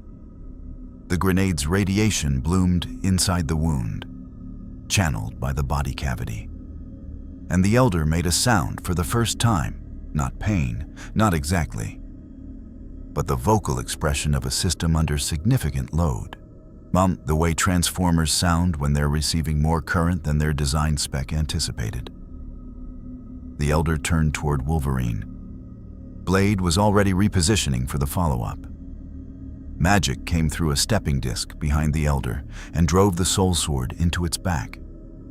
The effect was immediate and revelatory. The soul sword's supernatural cutting property, its ability to bypass mystical defenses and cut at the level of essence rather than merely flesh, found purchase in the 4th generation Elder the way it had found purchase in the Sabbat vampires above, but amplified by the difference in supernatural density. The sword cut through what the Elder carried at the spiritual level, and what it carried was the attenuated will of the antediluvian beneath the city, and the blood bond of generational command that connected this Elder to its ancient master. The soul sword cut that connection. Briefly, partially, but it cut it. The Elder staggered. In the way that a building staggered when a load-bearing element was suddenly and unexpectedly compromised. Not falling, but shifting, the entire structure recalibrating around the new condition. In the tunnels below, something registered this with what was not quite surprise but was its geological equivalent. The shift of something massive, encountering a condition it had not encountered in a very long time. Soulsword severs the generational bond, Magic said through her teeth, maintaining contact despite the Elder's attempts to dislodge her with movement that was catastrophically powerful. It doesn't hold, it's reforming, but there's a window. How long? Blade asked. Seconds, maybe less. Blade was at the Elder's front. He looked at it directly into the eyes of something that had been drinking the power of its own descendants for over 1,000 years. And he made a decision, not tactical, moral, which in his experience were frequently the same decision wearing different clothes. He drove his sword into the Elder's heart through the UV-compromised tissue. Full extension, both hands. Every pound of Dampier's strength he possessed channeled into a single committed stroke. The Elder went to one knee. Not final death. Not at this generation, not from this alone. But it went to one knee.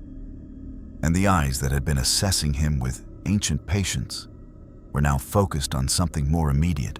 Which meant Blade had successfully escalated their relationship from subject of observation to problem requiring direct attention. That was progress. Robbie came through the floor break from outside, held charger first. The car descended into the basement with the casual disregard for structural physics that the spirit of vengeance maintained about most physical laws. And hellfire chains were already moving before the tires touched the basement floor. The chains wrapped the Elder with the specific expertise of a weapon designed to bind supernatural entities. And the hellfire component did what hellfire did, which was to burn at the spiritual level simultaneously with the physical. The elder pulled against the chains with fourth-generation strength. The chains held, not comfortably. Robbie's expression indicated that holding them was costing him, but they held. "I can't hold this long," Robbie said, "and I can't stare it." "You don't need to," Blade said. He was already moving to the wall, to the equipment case he'd staged before coming down. "I need 60 seconds. You've got 30. He had the case open. Inside, amongst the standard loadout, was something he'd been carrying for 7 years without using, a vial of specially compounded serum developed in collaboration with a vampire researcher he'd worked with once and trusted exactly as far as the work warranted, which was far enough. It wasn't a cure, and it wasn't a weapon in the conventional sense. It was a targeted biological agent designed to interact with vampire vitae at the cellular level, interrupting the regenerative cascade that sustained elder vampires' bodies between feeding cycles. In standard vampires, it caused 20 minutes of significantly reduced function. In older vampires, less time. In something this old, he didn't know. He'd never had reason to test it on something this old. He injected it through the wound his sword had opened, directly into the chest cavity, as close to the cardiac muscle as he could reach, with the elder struggling against Robbie's chains and Wolverine maintaining pressure on the limbs with every ounce of adamantium-reinforced force he had. He stepped back. The elder went still. Not dead. The stillness of a system that had encountered something it needed to allocate full resources to process. Pulling function away from movement and directed action to focus everything available on the biological problem inside its own tissue. Its eyes were still open, still present, still ancient. But the movement stopped, and in the cessation of movement, Blade saw the thing that mattered most. It was reporting. The stillness wasn't just processing, it was transmitting. Through the generational blood bond that the Soul's Ward had cut and that had partially reformed, back down to the antediluvian 300 feet below. Reporting on what had stopped it, reporting on the weapon. Blade had used the engagement to gather intelligence on their team's capabilities. The Elder was now doing the same in reverse. "We're done here," Blade said. "Move. Now. All of us." "It's not dead," Wolverine said. "No, and it's telling its master what we can do." He was already moving for the stairs. "We need to be somewhere else before that conversation finishes." They went up and out through the warehouse, while behind them, in the basement, the Elder began slowly, very slowly, with the patient certainty of something that had centuries of patience to draw from, to pull Blade's sword from its own chest. Sable met them at the warehouse's side exit. Her expression was a complex document. "The Tremere Auxiliary is having some kind of crisis," she said. "Hartman, he and your mage, they figured something out. He won't tell me what, but he's been trying to reach Voss's court for the past 10 minutes and getting blocked." "Blocked how?" Blade asked. "Internally." Her jaw was tight. Someone inside the court cut his communication access. She looked at Blade directly. "Someone doesn't want what they found reaching Voss." Blade looked at Nico. Nico looked at Hartman, who was pale, paler than his vampiric baseline, and whose notebook was clutched against his chest with both hands, like something worth protecting. "What did you find?" Blade asked him. Hartman opened the notebook to a page dense with notation in 3 overlapping systems. Tremere blood sorcery notation, the older hermetic symbology that underpinned it, and what appeared to be a new hybrid system developed in the past 4 hours in collaboration with someone who operated on different magical rules. The antediluvian beneath this city, Hartman said, is not acting alone. The beckoning, the phenomenon that has been drawing elder vampires toward the Middle East. We believed it was the antediluvians calling their children home. He paused. We were wrong. The beckoning isn't a call. It's a clearing operation. Something is removing the elder vampires from the major cities of the world, creating vacuums of power. And the entity below Chicago isn't filling that vacuum. He looked up from the notebook. It's been placed here, recently, in the past year, to fill the vacuum that was created when Chicago's elder population answered the beckoning and left. Placed by whom? Blade asked. Hartman's expression was the specific expression of someone delivering information they had verified 3 times because they needed to be certain before saying it out loud. And by something that has been engineering the conditions for this world's Gehenna, he said. Not the antediluvians, something that has been managing them. From outside the vampiric lineage entirely. He closed the notebook. Something that came through a dimensional breach. Not yours, an earlier one. Approximately 1 year ago. The silence that followed was the silence of a situation becoming significantly larger than its initial parameters had suggested. Blade thought about the dimensional breach that had brought them here, about whether it had been accidental. He thought about it for exactly 3 seconds before concluding that it had not been, and that whoever or whatever had engineered it had done so with the specific intention of placing 6 people with their particular capabilities in this city at this particular moment. The question was whether that entity was trying to stop Gehenna or accelerate it. The question of who had pulled them through the dimensional breach sat in Blade's chest like a second heartbeat. Persistent, rhythmic, demanding attention he couldn't fully allocate, while the situation continued generating immediate problems at its current rate. He filed it in the operational compartment, where he kept things that mattered enormously, but couldn't be addressed until the things that mattered immediately were managed. And he moved. They relocated from the warehouse to a secondary position that Sable provided without being asked. A former meatpacking facility 3 blocks east that her network maintained as an emergency fallback. Stripped of everything that identified it as Anarch-affiliated and stocked with the minimal infrastructure of a position that existed to be used once and abandoned. Concrete floors, no windows at street level, 2 vehicle exits, the kind of space that communicated its own purpose through its architecture. Hartman spread his notebook across a folding table and began reconstructing his findings for the full group with the systematic clarity of someone who understood that the quality of other people's decisions depended on the quality of information they received. Nico supplemented his presentation at intervals with the specific contextual additions of someone who had collaborated in developing the conclusions and could therefore identify where the derivation was clear and where it required interpretive support. The picture they assembled was this.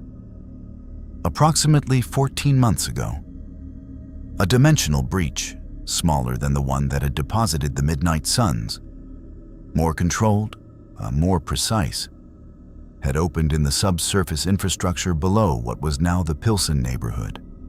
Something had come through it. Not a person, not a being in the conventional sense. A presence. A structured supernatural intelligence of a type that Hartman's Tremere taxonomy didn't have a category for, and that Nico's knowledge of Marvel Universe threats cross-referenced with increasing alarm against several possibilities before settling on one that fit the parameters most completely. It's not from your universe either, Nico said, or mine. It's from a third one, a reality where the dominant supernatural force is something that operates through manipulation of dimensional architecture itself. Engineering conditions in target realities by introducing specific elements and then managing the cascade effects. She paused. It pulled the elder vampires out of the major cities by mimicking the beckoning's frequency, created vacuums, then placed dormant antediluvian-class entities, things it controls, into those vacuums, and engineered the dimensional breaches that would introduce the catalyzing elements. Us, Robbie said. Our arrival was loud enough to accelerate the ascent timeline from 40 days to 10, Blade said. Which means whatever this thing is planning requires a specific window. Something that happens in the next 10 days that requires the antediluvian to be near the surface but not fully emerged. Or it requires the chaos of an emergence event, Magic said. The Masquerade failing, the Camarilla destabilized, human governments forced to respond to open supernatural conflict.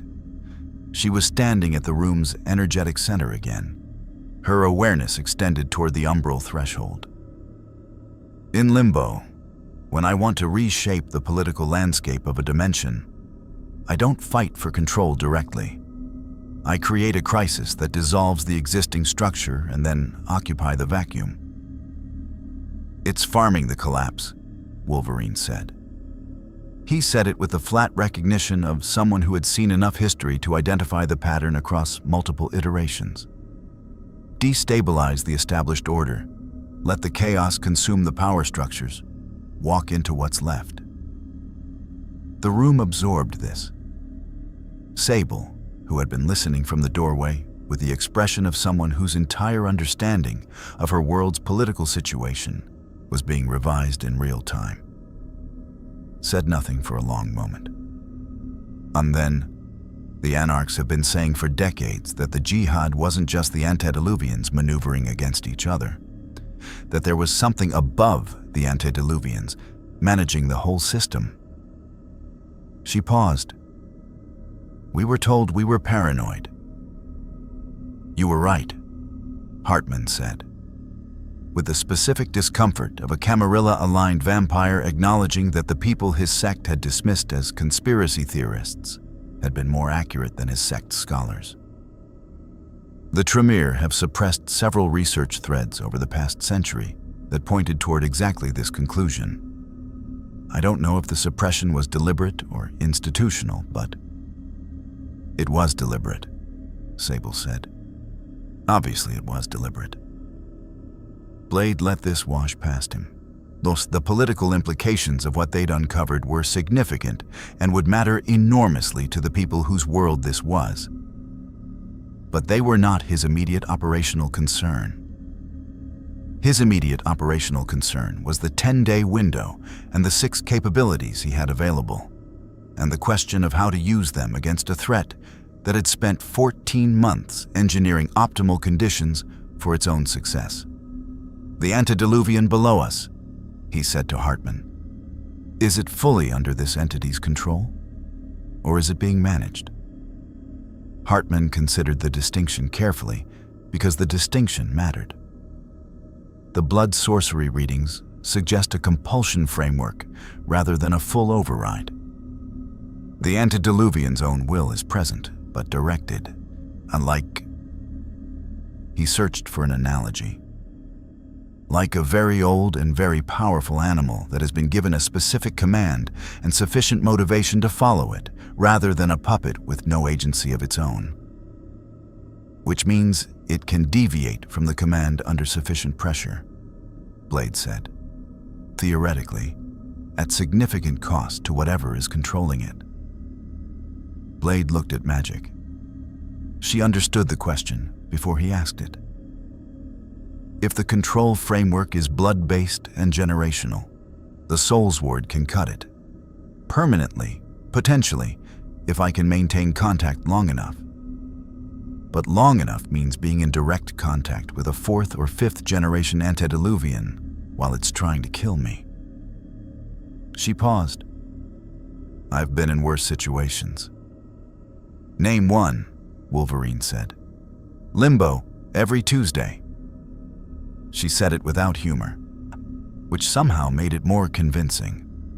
The second problem arrived through Sable's communication network at 3:14 a.m., delivered by a contact in the Anarch's street-level intelligence system. with the specific urgency of someone reporting something they'd hoped they wouldn't have to report. 2 Second Inquisition tactical teams had moved into position around the Bridgeport warehouse within 20 minutes of the midnight suns leaving it. Full tactical deployment, suppressed weapons, UV emitters scaled for building clearance rather than individual targeting, enough silver-based ordnance to represent a significant investment of government resources in a single operation. They hadn't found the midnight suns. They'd found Sable's people, still sheltering in the reinforced interior. And they had made the operational decision that Blade had predicted when Hargrove had declined to answer his question about the Second Inquisition's endgame. They were cleaning up, not targeting the antediluvian, not focused on the dimensional threat, cleaning up the supernatural population of an already destabilized city block with the systematic efficiency of an organization that had decided the chaos was an opportunity rather than a crisis. 3 of Sable's people were dead. The rest had gotten out through the vehicle exits. Blade received this information and held it for a moment with the specific quality of someone who had expected a betrayal and was experiencing the confirmation of that expectation not as surprise, but as the grim satisfaction of an accurate threat assessment, mixed with the weight of what that accuracy had cost people who hadn't chosen to be in the middle of this. "Hargrove," Nico said. Her voice was quiet and carried something underneath the quiet. Hargrove was telling the truth about her personal operational mandate, Blade said. She's not running the tactical teams. Someone above her pay grade made a different calculation. He paused, which means the Second Inquisition is now a hostile actor in addition to everything else. Everything else being a Sabbat war pack, a compromised Camarilla court, a 4th-generation elder recovering from your serum in a basement, and a trans-dimensional intelligence farming a Gehenna event, Wolverine said. Just so we're current on the full inventory. Compromised Camarilla court, Sable said. You said someone cut Hartman's access to Voss internally. Yes. Then whoever is managing this from outside has a presence inside the court. She straightened. The pragmatic resilience that was her most functional quality was fully engaged now. The shock of losing 3 of her people absorbed not into paralysis, but into a specific, cold clarity. Which means Voss is either compromised or flanked. And either way, the intelligence exchange you agreed with him is potentially contaminated. Blade had reached this conclusion 40 minutes ago, but had been waiting to see if anyone else would articulate it, because the conclusions that emerged independently from multiple analytical perspectives were more reliable than the ones that started in one place and propagated. Yes, he said. So what do we do? Hartman asked. He was no longer operating as a Camarilla auxiliary. The cutting of his communication access and its implications had moved him, visibly and apparently irrevocably, to a different position. Not anarch. He didn't have the temperament for the ideology. But independent, operating on his own judgment rather than his sect structure. We have incomplete intelligence on the court's compromise, a hostile government force operating in the area, the Sabbat still mobilizing, and an antediluvian that will resume its ascent within. He checked his calculations, approximately 6 hours, once the serum's effect fully metabolizes at elder generation. And a 10-day window for whatever the external entity is actually planning, Nico added. And the Guru, Magic said, from the umbral threshold. Her voice had taken on the specific quality it developed when she was receiving information through her dimensional senses simultaneously with speaking. I've been tracking 3 war packs in the Umbra since we arrived. They've been maintaining distance. The umbral spirit's flight from the antediluvian's influence apparently also served as a warning to the Guru that something was wrong below. They've been watching. She paused. One of them just sent a messenger spirit through the umbral membrane. It's outside this building. It's waiting. Everyone looked at her. "The Guru want to talk," she said. "To me specifically, because I'm the one they can communicate with through the Umbra." Another pause. "And because, apparently, whatever is below this city qualifies as a worm-level threat under their theological framework, which makes it a common enemy regardless of what they think about the rest of us." Blade considered the operational landscape. The Camarilla potentially compromised, the Second Inquisition actively hostile, the Sabbat mobilizing for a second assault, the Guru offering contact, the antediluvian resuming ascent in 6 hours, the external entity managing all of it from a position they still couldn't fully see. "Talk to the Guru," he said to Magic. "Find out what they know about the external presence. Their umbral perspective might give us angles we don't have." He looked at Sable. "I need your fastest route to someone inside the Camarilla court who isn't compromised. Not Voss, someone below the level that would attract whatever is inside that court." Sable thought for 3 seconds. "Morrow," she said. "He's Nosferatu. The clan has its own information network entirely separate from the court's infrastructure. If anyone in that building is still operating on clean intelligence, it's him. Get me a contact channel." He looked at Hartman. "You and Nico, the hybrid casting framework you've been developing. How close are you?" Hartman and Nico exchanged the look of two people who had been working toward the same answer from different directions and had arrived at a version of it that satisfied neither of them completely, but might be functional. "Close enough to test," Nico said. "I won't know if it works until I try it. And trying it in a controlled environment and trying it against an antediluvian are very different." "You won't be testing it in a controlled environment," Blade said. "The test will be the real thing." She absorbed this with the expression of someone who had been in enough real things to know that this was frequently how it worked and had never fully made peace with it. "Okay," she said. "Then I need 30 minutes to refine the targeting framework with Hartman." "You have 20. He looked at Wolverine. "Perimeter." Wolverine was already moving. "On it." Blade stood alone for a moment in the center of the emptied space, between the table with Hartman's notebook and the wall with Sable's city maps, and let himself do what he rarely allowed in operational contexts. Think about the personal geometry of the situation. He had been brought here deliberately. His specific capabilities, his team's specific capabilities, had been assessed by something intelligent enough to engineer a 14-month preparation operation, and precise enough to introduce them at the exact moment that maximized their utility as a catalyzing force. That entity had made a calculation about him, about what he would do when confronted with a world full of vampires and a Gehenna event and a compromised institutional landscape.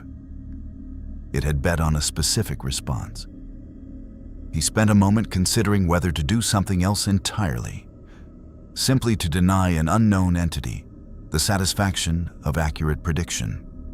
Then he thought about 3 dead anarch vampires in a warehouse, and the elder in the basement with his sword still in its chest, and the thing 300 feet below that was using an ancient horror as a remotely operated tool. And he concluded that the response the entity had predicted was probably correct, which meant the entity had correctly assessed him, which meant its model of him was accurate, which was itself information worth having. He picked up his radio. "Robbie?" "Yeah. The external entity that engineered this. When it emerges, and it will emerge, it's too invested not to." The pennant stare. A pause. "I already told you. Not for the antediluvian, for whatever is running it." Blade kept his voice level. "The stare has a ceiling on things older than its jurisdiction. But this entity isn't from this world's lineage. It's from a third reality. Its sins are..." Another pause, longer this time. He could hear Robbie thinking, could hear the spirit of vengeance conducting its own assessment of the jurisdictional question from the inside. Not a different framework, Robbie said slowly. Different lineage. The ceiling might not apply. That's what I need to know. Silence. Then, I'll know when I see it. Good enough, Blade said. He checked his weapons loadout with the habitual thoroughness of someone who had survived 30 years by treating thoroughness as a moral commitment. Sword, UV emitters, silver charges. Remaining serum, 1 dose. Backup blades. He inventoried the gaps where expended materials had been and calculated what he could improvise from available resources and what he simply no longer had. He was lighter than he'd started the night. Not dangerously so, but he was operating with more variables than he liked and fewer certainties than the situation warranted. And in approximately 6 hours, the variable that could kill all of them would resume moving upward through Chicago's infrastructure. Through the building's walls, 3 blocks away, he could hear, not with his ears, but with the Dampier sense that registered vampire presence below the threshold of normal human perception. The Elder in the warehouse basement beginning to move again. 6 hours had been Hartmann's estimate. The Elder was evidently running ahead of schedule. 5 hours then, maybe less. He picked up his sword and went to find his team. They went underground at 4 a.m. Not because the timeline had forced them, though it had. The Elder's accelerated recovery compressing Hartmann's 5-hour estimate to something closer to 3. But because Blade had made a tactical decision that the position of maximum advantage was not defensive. Waiting for the antediluvian to come to the surface meant fighting it in an environment it had spent 3 weeks preparing. In a city it had been influencing for 8 months. On ground that was saturated with its generational authority. Going down meant fighting it in the tunnels before it fully emerged, before the external entity's window opened, before whatever cascading event the 14-month preparation had been building toward could complete itself. So it also meant going toward the thing, which was the kind of decision that felt wrong in the body and correct in the mind, and which Blade had learned to trust precisely because it felt wrong. Magic had the root from the Garu. The Warpack's Umbral messenger had delivered more than contact. It had delivered intelligence that the Garu's 3-week observation of the underground threat had accumulated, expressed in the spiritual cartography of a tradition that mapped the world's shadow geography, with the systematic detail of people whose survival depended on knowing exactly what moved in the dark. The antediluvian's position, the tunnel network it had been using as an ascent corridor, the spiritual pressure points where its influence on the Umbra was weakest, corresponding to physical locations where the barriers between the underground space and the surface world were thinnest. One Warpack was moving through the Umbra in parallel to their physical approach. Not fighting with them, the Garu's relationship with Magic's limbo resonance and Ghost Rider's infernal signature remained too complicated for operational integration. But creating umbral pressure on the entity's spiritual support structure, disrupting the attractor field that was organizing the city's shadow world around it, denying it the spiritual amplification it had been drawing from for weeks. It was, Blade thought, the most functional alliance available under the circumstances. And it was functional precisely because it was limited. Both parties knew what they were doing and why. They had explicitly defined the boundaries of the cooperation and had made no commitments beyond the immediate tactical situation. In his experience, those were the alliances that actually held. They went in through a maintenance access point that Sable's network had identified as unmonitored. The Second Inquisition's tactical teams were focused on surface positions, working from a threat model that assumed the danger would emerge upward rather than descend toward it. The access point dropped them into a section of Chicago's infrastructure that the city's official maps showed as decommissioned water management tunnels from the 1920s expansion. which was accurate in the way that the top layer of a palimpsest is accurate. True for what it showed, silent about what was written underneath. Underneath the 1920s infrastructure was older construction, 19th century, then earlier, then materials and methods that predated European settlement of the continent entirely. The tunnels becoming progressively less constructed and more shaped as they descended. The stone changing character, from cut and fitted to something that bore the marks of forces that worked at geological rather than architectural scale. 3,000 years of an antediluvian's presence had done things to the rock around its resting place, incorporating its power into the physical substrate the way that significant events leave marks in places, not visible to ordinary senses, but legible to the right ones. Blade's Dampier's senses read the space like text, temperature dropping with each level of descent, but not from geology. From the specific cold that vast quantities of very old, undead vitae produced in the surrounding environment, the ambient chill of something that had been not alive for 3 millennia in an enclosed space.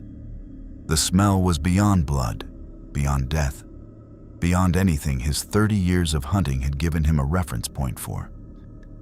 It was the smell of hunger at a scale that individual hunger couldn't prepare you for, the way a single candle doesn't prepare you for the sun. Wolverine's claws were extended. He said nothing. His expression said enough. Hartman was with them, which had been his choice, and Blade had not countermanded it. Partly because his blood sorcery provided real-time intelligence on the antediluvian's position and state that nothing else available could match.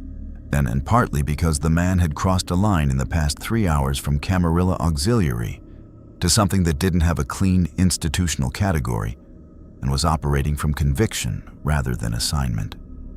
Blade had limited trust to extend in this situation.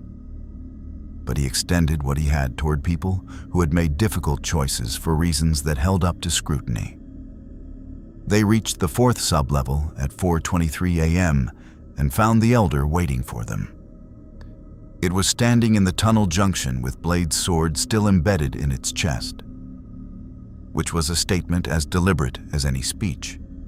It had pulled the blade partially free and then driven it back in, not from inability to remove it, but as a demonstration that the wound was insufficient to constitute meaningful damage at this point in its recovery. It looked at Blade with the ancient assessment it had been conducting since the basement. And what was different now was that the assessment had an audience. Behind it, the tunnel opened into a space that the city's infrastructure maps didn't acknowledge, and that no human engineering had shaped. A void in the rock that the antediluvian's 3,000-year presence had created simply by being. The stone withdrawing from proximity to something that old and that powerful the way ordinary matter gives way to extraordinary pressure. The void was approximately 60 feet across, and it was not empty. What occupied it defied the vocabulary of individual description. The antediluvian had not fully assumed a form. What Blade saw was something that was in the process of becoming more present, more there, pulling itself from torpor into wakefulness, with the slow, massive inevitability of a continental plate completing a shift that had been building for centuries. It was approximately human in the loosest architectural sense, the way that deep ocean topography is approximately terrestrial. The same principles, different scales, different rules. And above it, interfacing with it through something that wasn't quite physical contact and wasn't quite spiritual communion, but was the intersection of both, was the external entity. Blade saw it clearly for the first time. It had chosen a form for this moment, a human silhouette that it wore the way a flag is worn, as a symbol rather than a concealment, because concealment was no longer operationally necessary. And it was here because its 14 months of preparation had reached their completion point, and it was managing the antediluvian's final emergence the way a conductor manages an orchestra's climax, with precise timing and the absolute confidence of someone who had rehearsed this specific moment extensively. It looked at Blade with something that was not surprise. Recognition. The specific recognition of something that had studied him thoroughly enough to model him accurately, and was now confirming that the model was correct. "You came down," it said. Its voice occupied a frequency that seemed to bypass the ear entirely and arrive directly in the mind, carrying the specific resonance of something that moved between realities as a primary mode of existence. "I projected 63% probability that you would, when the other 37% was surface engagement." "You brought us here," Blade said. "Yes. Your team's specific capability profile was the missing element. The antediluvian required an external catalyst to complete emergence, something that could interact with its generational suppression mechanisms in ways that no entity native to this reality could manage." It paused. "The Soul Sword severs generational bonds. I needed the Soul Sword here. The rest of your team provided the necessary chaos architecture to accelerate the timeline within my operational window. You used us to wake it up," Magic said. Her voice was very controlled. "I used you to complete the process, yes. Your descent tonight is the final accelerant." It turned its attention to the antediluvian with the proprietary focus of something managing an asset. "Once fully emerged, it will feed. The feeding will propagate through every vampire in Chicago, through the generational blood bonds.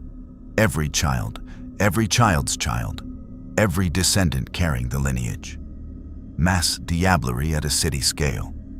The spiritual energy released will open a permanent dimensional bridge to my home reality." It paused. "A bridge wide enough for transit of significant force." "Invasion," Blade translated. It was staging an invasion using an ancient vampire as the detonator for a supernatural bomb large enough to crack the dimensional barrier permanently. Nico looked at Blade. He looked at her. The conversation happened in approximately 1 second. "Now," he said. Nico's staff of one erupted from her sternum, fully extended. Again, she didn't reach for a spell. She reached for the framework she and Hartman had spent 4 hours developing. The hybrid system that attempted to express her intent in terms the local reality's magical taxonomy could process without triggering catastrophic paradox. The intent was precise. Not an attack, not a defense. A severing. Targeted at the interface point between the external entity and the antediluvian.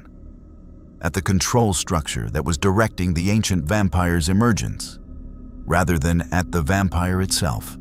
The staff found the spell in the intersection between its operational logic and the Tremere notation system that Hartman had provided as a translation framework. And what it produced was something neither of them had anticipated and both of them had hoped for. A casting that the local reality's paradox mechanism read as internally consistent, because the spell was formally expressed in terms the local taxonomy recognized, even though its source and power were entirely external. The paradox backlash was minimal. The effect was not. The severing hit the control interface like a blade hitting a wire under tension. The external entity's connection to the antediluvian snapped, not cleanly, not completely, but enough.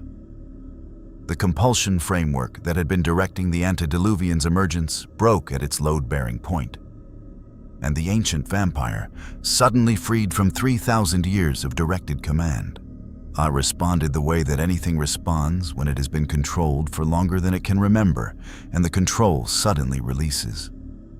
It turned toward the external entity.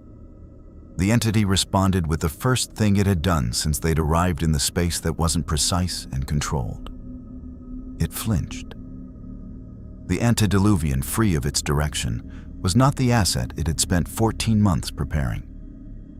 It was 3,000 years of hunger and power, and the specific rage of something that had been used. Wolverine drove both sets of claws into the Elder's back simultaneously and shoved it aside to clear the space as the antediluvian's attention shifted from the external entity to the immediate environment. The vast and terrible awareness of something waking fully for the first time in millennia, sweeping across the tunnel space with a force that was physically palpable. A pressure wave of pure, preternatural authority that hit everyone in the space and registered differently for each of them. For Blade, it registered as hunger, his own, reflected back amplified. The Dhampir's inheritance asserting itself under proximity to the source of the bloodline's original curse. He locked it down with the practiced ferocity of 30 years of locking that particular thing down and moved. Magic went for the antediluvian directly. Not to fight it. She was not fighting the antediluvian. That was not the objective. She was going for the generational control structure that remained in its flesh. The residual compulsion framework that the external entity might attempt to reinstate if given time. And the Soul Sword was the only instrument available that could reach it at the level it existed. She drove the Soul Sword into the antediluvian at the base of what had once been its spine and reached through the blade with her full limbo-trained sorceress awareness, finding the threads of external compulsion woven through 3,000 years of torpor, sleep, and pulling. The Soul Sword burned silver white in the void, and the antediluvian made a sound that the rock transmitted into the bones of everyone present.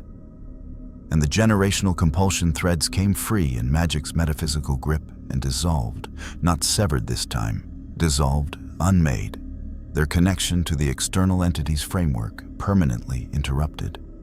The external entity understood what had happened. Blade saw the shift in its posture, the recalibration of something that had lost its primary asset and was now assessing the situation from a position it had assessed as 37% probable and had therefore prepared contingencies for.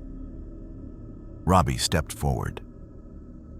The Hell Charger was above them on the surface, but the spirit of vengeance didn't require the car. The skull ignited with hellfire that painted the void in orange and black, and the chains extended with the specific purposefulness of a weapon that had been waiting patiently since the beginning of the night for its correct application. "I had a question," Robbie said, and his voice carried two registers simultaneously. The young man from East LA and the ancient spirit of vengeance, both fully present and neither suppressing the other. "About whether you were above my ceiling." The external entity began to respond, to reach for whatever contingency it had prepared for this possibility. "You're not from this lineage," Robbie said. "You're not from my lineage. You're not from any lineage that predates my spirit's jurisdiction." He paused, and the hellfire rose. "You're just from somewhere else. And you came here, and you used people. You used ancient things that were suffering, and you pointed them at a city full of people, and you used us. The chains moved. That's not above my ceiling. That's exactly what I'm for." The pennant stare opened. What came back through the connection was not centuries of sin, man, it was something differently structured. The accumulated transgression of an entity that had moved through multiple realities, performing this same operation, farming collapses, engineering Gehenna events, using ancient suffering as operational infrastructure. Reality after reality. The same pattern, the same cold calculation, applied to civilizations that had taken millennia to build. The spirit of vengeance had never encountered sin at this scale of scope. It processed it with the totality of its function, the full weight of divine justice that it carried applied to something that had never expected to be judged, because it had always existed outside every judgment framework it had previously encountered. The external entity came apart at the spiritual level first, then the physical, the form it had adopted dissolving as the animating intelligence that had been wearing it was consumed by the full recursive experience of everything it had done across every reality it had touched. The penance stare didn't kill it in any conventional sense. It showed it everything. And everything, in this case, was enough. In the void, the antediluvian, freed from compulsion, fully awake for the first time in 3 millennia, surrounded by beings it could not immediately categorize, held still with the ancient deliberation of something that had been a predator long enough to understand that immediate action was not always the correct action. It looked at Blade. Blade looked at it. "I'm not here for you," Blade said. He meant it tactically, and he meant it as true. He hadn't come 300 feet underground to fight an antediluvian. He'd come to stop the thing that was using it. The thing was stopped. The external control structure is gone. What you do now is your choice. The antediluvian was quiet in the way that geological time is quiet. Then it descended, not retreating. Nothing that old retreated. It simply chose to go back down, returning to the deep place with the patient certainty of something that had 3,000 more years of patience available, and would use them according to its own calculation rather than anyone else's. The void began to close around its absence. Magic pulled the soul sword free and checked it. Silver white, clean. She looked at Blade with the expression of someone who had maintained contact with an antediluvian and intended to spend some time processing that experience in private when the opportunity arose. "The Garou Warpack is withdrawing," she said. "The umbral attractor field is gone. Whatever the external entity was using to organize the city's shadow world dissolved when it did." She paused. Chicago's Umbra is just Chicago's Umbra again. Wolverine looked at the space where the external entity had been, and then at Robbie, who was standing with the skull fire cooling and the chains retracting and the ember glow settling into the quiet rhythm of something that had done its work. "You good?" "I'll tell you when I figure it out," Robbie said honestly. They went up. Chicago at 5:47 a.m. was the color of a bruise healing. The lake wind had shifted during the hours they'd been underground, pushing the cloud cover east and leaving the sky above the city in the particular condition of late October pre-dawn. Not light yet, not fully dark. The horizon carrying a gray-blue quality that was neither comfort nor threat, but simply the atmosphere doing what atmospheres do, regardless of what happens underneath them. Blade stood at the maintenance access point they'd surfaced through and let himself register it for 3 full seconds before his operational assessment reasserted itself, and he began accounting for the situation above ground. The antediluvian had returned to torpor. The external entity was gone. The generational control structure was dissolved. And these were the facts that mattered most, and they were facts that nobody currently operating in the city of Chicago fully understood, except the 6 people who had just come up from below it, and the Garou Warpack withdrawing through the Umbra, who understood them in different terms that arrived at similar conclusions. Everyone else was still managing the situation as they'd understood it at 4 a.m., which meant the situation above ground had continued generating its own consequences, while the underground engagement resolved the cause. Hartman's blood sorcery reached out from beside Blade and read the city with the systematic attention of someone taking a post-crisis inventory. What he found was this: the Sabbat Warpack had moved, not retreated, repositioned, pulling back from the Pilsen and Bridgeport territories toward the south side holdings where they maintained their most defensible infrastructure. The antediluvian's influence had been the organizing attractor for their unusual activity patterns over the past 2 years, and with that influence gone, the compulsion that had been pushing them toward increasingly aggressive action had dissolved, leaving behind the Sabbat as they actually were. Dangerous, ideologically committed, but operating on their own judgment rather than an ancient vampire's amplified hunger signal. Their own judgment said, consolidate rather than advance into contested territory, on a night when unknown powerful entities had demonstrated significant combat capability. The Second Inquisition tactical teams were still deployed. This was the least surprising element of the post-crisis landscape. Organizations built on institutional momentum continued operating according to their last received orders until new orders arrived. And the tactical team's last orders had been to clean up supernatural presences in designated sectors. They hadn't received new orders because their operational communications had been running on a model that didn't account for the primary threat being resolved in a way that left the secondary actors, the Camarilla, the Anarchs, the various supernatural residents of Chicago, still present and still occupying the territory the tactical teams had been tasked with clearing. The Second Inquisition's endgame, the one Hargrove had declined to fully articulate, had not changed because the immediate crisis had resolved. If anything, the resolution created an opportunity window they would recognize and attempt to use. We have maybe 2 hours before the tactical teams realize the primary threat signature is gone and pivot to consolidation mode, Blade said. He was speaking to the group but looking at Sable, who had met them at the surface with 2 of her remaining people, and the specific expression of someone who had spent 4 hours in an emergency fallback position running threat assessments and had arrived at conclusions she needed to share. "What's your read on Voss?"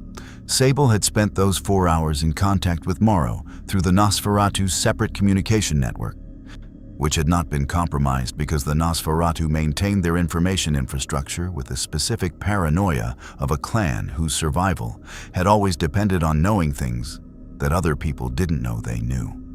"Morrow identified the compromise 40 minutes ago," she said. One of Voss's inner court, a Ventrue ancilla named Price, 300 years old, embraced in Boston, relocated to Chicago in 1987.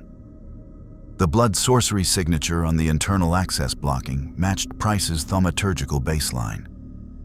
"The external entity's agent inside the court," Magic said. "Was. Price went into a dissociative state approximately 40 minutes ago, according to Morrow's people. Unresponsive, sitting in the corner of his chambers staring at nothing." Sable paused. Even Morrow's interpretation is that whatever was directing Price lost coherence around 4:30 a.m. When the external entity dissolved, Blade thought. Its agent in the court had been running on its direction, and when the direction disappeared, the agent had nothing left to run on. He filed this and moved past it. "Voss knows his court was compromised?" "Yes. He is..." She considered the word, not taking it calmly. "But he's Ventrue, so not calmly means very still and very quiet, and a lot of people in the court who understand what that quality of stillness means are very carefully being useful." Blade looked at Wolverine, who was standing 8 feet away, running his own perimeter assessment, and had been listening to all of it with the patient thoroughness of someone who processed operational intelligence continuously, regardless of whether he appeared to be paying attention. Logan met his eyes. The communication was brief and without words. They were not done. They had resolved the presenting crisis and created new problems in the process, which was the standard outcome of operations in complex environments. The external entity was gone. The antediluvian was back in torpor, its compulsion structure dismantled, its emergence timeline reset to something that was now its own choice, rather than an engineered schedule. The city's supernatural ecology was in the specific state of post-crisis disorientation that preceded the establishment of new equilibria. What it established and how would depend significantly on the next several hours. Blade went to see Voss. The meeting in the court building's upper floors was different from the first one in every quality except location. The 12 courtiers were still present, but their positioning had shifted from the calculated arrangement of a reception prepared for unknown threats to something more organically defensive. They had rearranged themselves around Voss, with the instinctive clustering of people whose prince's court had been compromised from within, and who were managing the specific psychological aftermath of betrayal at close range. Price was not in the room. Morrow was, standing at Voss's right, with the flat effect that Blade was beginning to read as the Nosferatu's version of high alert. Hargrove was not present. Blade noted this and filed it. "The emergence event is resolved," Blade said. He delivered this without preamble because Voss had given him the gift of dispensing with preamble in their first meeting, and he was reciprocating. The antediluvian returned to torpor of its own accord after the external control structure was dissolved. The entity responsible for engineering the Gehenna event is gone. He paused. "Your court was compromised. You know this. The compromising agent was operating as an instrument of the external entity, which means Price's actions were directed rather than autonomous. That's operationally relevant information for how you handle what comes next." Voss was quiet for a long moment, with the quality of stillness that Sable had described. "The Second Inquisition teams are still deployed," he said. "Yes. They will interpret the resolution of the primary threat as an opportunity to consolidate their operation." Another pause. "This city's masquerade is..." He chose the word with the precision of someone acknowledging something painful. "Significantly damaged. The breach event, the street engagement, the tactical team deployments. The number of mortal witnesses with functional cellular devices is beyond what standard containment protocols can address in the time available. The masquerade was already failing before we arrived," Blade said. "What's been done to this world's supernatural infrastructure over the past 14 months has been creating breach events faster than containment could address them. That's part of what the external entity was engineering. A destabilized masquerade accelerated the emergence timeline." Voss looked at him. "You're telling me that the system my kind has maintained for 2,000 years is no longer viable?" "I'm telling you what I observed." Blade paused. "What you do with it is your decision. I'm not in the business of telling 1,000-year-old systems what their next move should be." Something moved in Voss's expression that was not quite humor and not quite respect, but occupied the territory between them. A surprisingly humble position for someone who came into my court and declined my authority. Declining your authority over me isn't the same as claiming authority over you. "No," Voss agreed. "It is not." He was quiet again. "The Second Inquisition, your assessment of their immediate intentions. They'll pivot to consolidation in approximately 90 minutes. If you're going to address that, address it before they receive new orders rather than after." He paused. "Hargrove wasn't in the room." "Agent Hargrove," Morrow said carefully, "contacted our network independently at 5:15 a.m. She has information about the tactical team's command structure that she believes is relevant to what she described as an unauthorized escalation of operational scope." A pause. "She appears to be navigating her own institutional complications." Blade processed this. Hargrove had told him the truth about her personal operational mandate and had been honest about the limits of what she could guarantee above her pay grade. The tactical team deployment against Sable's people had been the unauthorized escalation she'd been unable to prevent. She was managing the aftermath of that on her own institutional side while they managed theirs. An uncomfortable parallel that he didn't need to like in order to find it useful. He left Voss to his court's internal reckoning and went back to his team. They gathered in Sable's second fallback position as the sky outside continued its slow progression toward dawn. The gray-blue deepening toward the specific quality of early light that Chicago got when the cloud cover was moving east and the lake was clean, and the city was briefly, improbably quiet. Nico was sitting with Hartman's notebook open in her lap, not reading it, holding it. Robbie was in the Hell Charger in the lot outside, engine off, working through whatever the penance stairs encounter with the external entity's accumulated transgression had deposited in him. Wolverine was on the roof.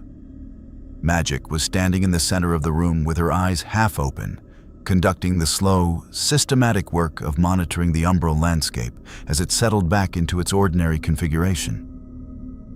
"It's quiet," Magic said. "The Umbra, whatever the external entity was doing to the spiritual ecology of this city, it's gone. The spirits are coming back." She paused. "They're confused, like animals returning to a habitat after a flood." "What does a city's Umbra look like when it's not being organized by an antediluvian's influence?" Nico asked. "Chaotic," Magic said. "Loud, argumentative." The faintest shift in her expression. Honest. Wolverine came down from the roof at 6:10 a.m. and stood in the doorway. "Dawn in 40, he said. "Vampire tactical situation changes at dawn." "It changes for them," Blade said. "Not for the Second Inquisition." "You have a plan for the Second Inquisition?" "I have a conversation for them. Through Hargrove, if she's in the position Morrow's Reed suggests." He paused. "After that, it's their choice." The choice conversation with Hargrove happened at 6:30 a.m.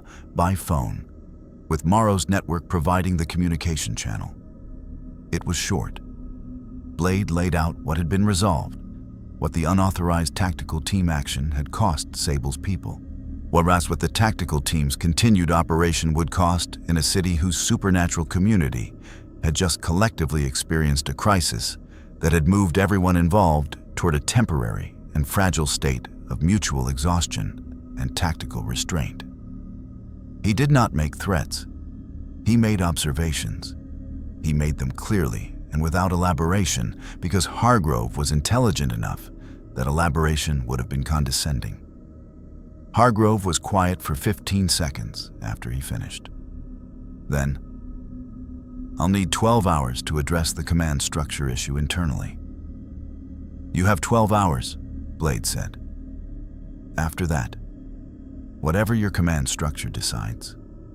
It decides in a city that knows it's being watched by people who have demonstrated they can go underground when necessary and come back up when they choose to." He ended the call and looked at his team.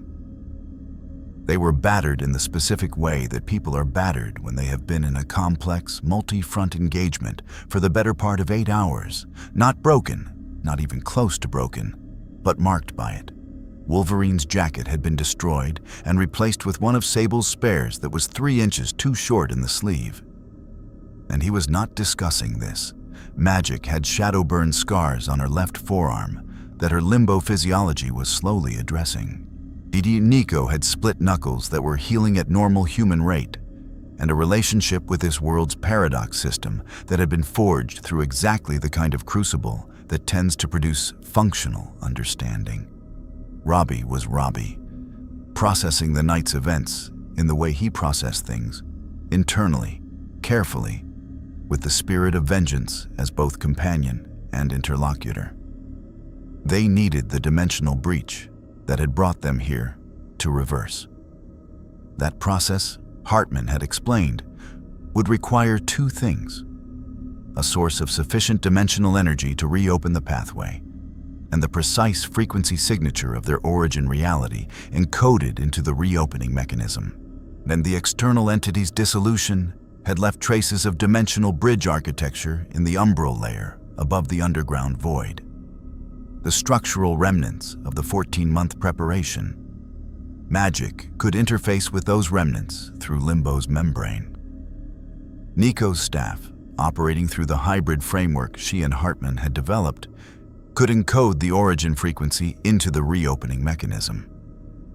It would take time to prepare, days potentially, which meant they were staying in this city for at least a week. in a post-crisis landscape that was simultaneously exhausted and unstable, and full of factions reassessing their positions in light of the night's events. Her blade looked at the city through the grimy window of Sable's fallback position and felt something that was not exactly peace, but was adjacent to it. The specific state that follows a long engagement when the immediate crisis is resolved, and the next phase hasn't fully materialized yet. A breath between things. In his 30 years of hunting, he'd learned to take those breaths when they came. They were always shorter than you wanted and longer than you expected, and they were, for the duration they lasted, exactly what they were. He sat down, checked his weapons loadout, began the methodical process of maintenance and inventory that kept a hunter functional between engagements. Dawn light was touching the tops of the buildings to the east, the lake catching it and throwing it back against the city's western faces, and Chicago was waking up in its ordinary register. Millions of people beginning their ordinary days above the extraordinary night that had just concluded beneath them. Sable appeared in the doorway with coffee. Real coffee in actual cups, which under the circumstances was the most profound gesture of operational hospitality Blade had encountered in recent memory. She handed cups to Nico and to Blade and set 2 more on the table for whoever wanted them. "You saved this city," she said. Not with gratitude exactly, with the flat assessment of someone who kept accurate accounts. "We stopped the thing that was going to use this city," Blade said. "This city saves itself. Has been, apparently, for a long time." She looked at him for a moment. "You're going back, when you figure out how." "Yes. And what we talked about tonight, and what Hartman found, what the Tremere have been suppressing, the external entity, the pattern across multiple realities." She paused. "Someone needs to know, in your reality. Because if it's been doing this across multiple worlds, yours is a candidate." Blade looked at her. "I know." She nodded once, the specific nod of someone who had made an accurate assessment and received confirmation of it, and went back to whatever operational accounting she was conducting in the adjacent room. Blade drank the coffee. It was good. He noted this without being surprised by it, because good coffee existed in any reality that had access to the beans and the process. And sometimes the world was exactly what it was without any additional mystery attached. He would find the way home. He would bring what they'd learned back with them, because that was what the work demanded, and he'd been doing what the work demanded for 30 years without finding a reason to stop. And whatever waited for them on the other side of the dimensional bridge, he would face it with the same flat professional resolve that had brought him through every other night that had wanted to be his last. The sun came up over Chicago, and the vampires went to ground, and the city breathed, and the hunters rested. Briefly and without softness, in the narrow margin between one darkness and the next. In the days that followed, Chicago remade itself in the specific way that cities remake themselves after crises that most of their inhabitants never fully understood. Through rumor and silence, and the gradual settling of disrupted routines back into the grooves that habit had worn for them, the masquerade held, barely, in the patchwork fashion of something repaired with whatever materials were available, rather than restored to its original integrity. Voss consolidated his court around the absence of Price, and the knowledge of what Price's presence had meant. And the consolidation was quiet and thorough and did not bear close examination from outside. Hargrove addressed her command structure's unauthorized escalation through channels that Blade never learned the details of and chose not to ask about. But because the result, tactical teams stood down, operational scope revised, a 12-hour window honored, was the relevant fact. The Sabbat held its southern territories and did not advance. The Garu returned to their own concerns with the particular satisfaction of a threat neutralized through means that had not required them to compromise their own principles. Magic spent 4 days at the umbral threshold, working with the dimensional remnants of the external entity's bridge architecture with the patient. Systematic expertise of someone who had governed a dimension and understood that supernatural infrastructure, even destroyed supernatural infrastructure, left structural information in its dissolution that could be read and used. Nico worked beside her, as the hybrid casting framework refined daily through the collaboration with Hartmann that had become something neither of them had a clean institutional category for, and neither of them appeared to require one. On the 5th day, they opened the breach. It lasted 11 minutes. Long enough. What the midnight suns carried back with them was not merely the memory of one world's night. They carried the pattern, the fingerprint of an intelligence that moved between realities, farming collapses, that had been operating across the multiverse's breadth with the patient certainty of something that believed itself unjudgeable. They carried the knowledge that it could be judged, that there was a ceiling above which things believed themselves safe, and that the ceiling had a door, and that the door opened from the right side. In the world of darkness, on in the city above the deep place where something ancient had returned to its 3,000-year dreaming, Sable stood at the window of a warehouse in the first light of a morning that felt, against all reasonable expectation, like a beginning rather than an aftermath, and kept accurate accounts of what the night had cost and what it had purchased, and found that the ledger, for once, balanced toward something she could work with.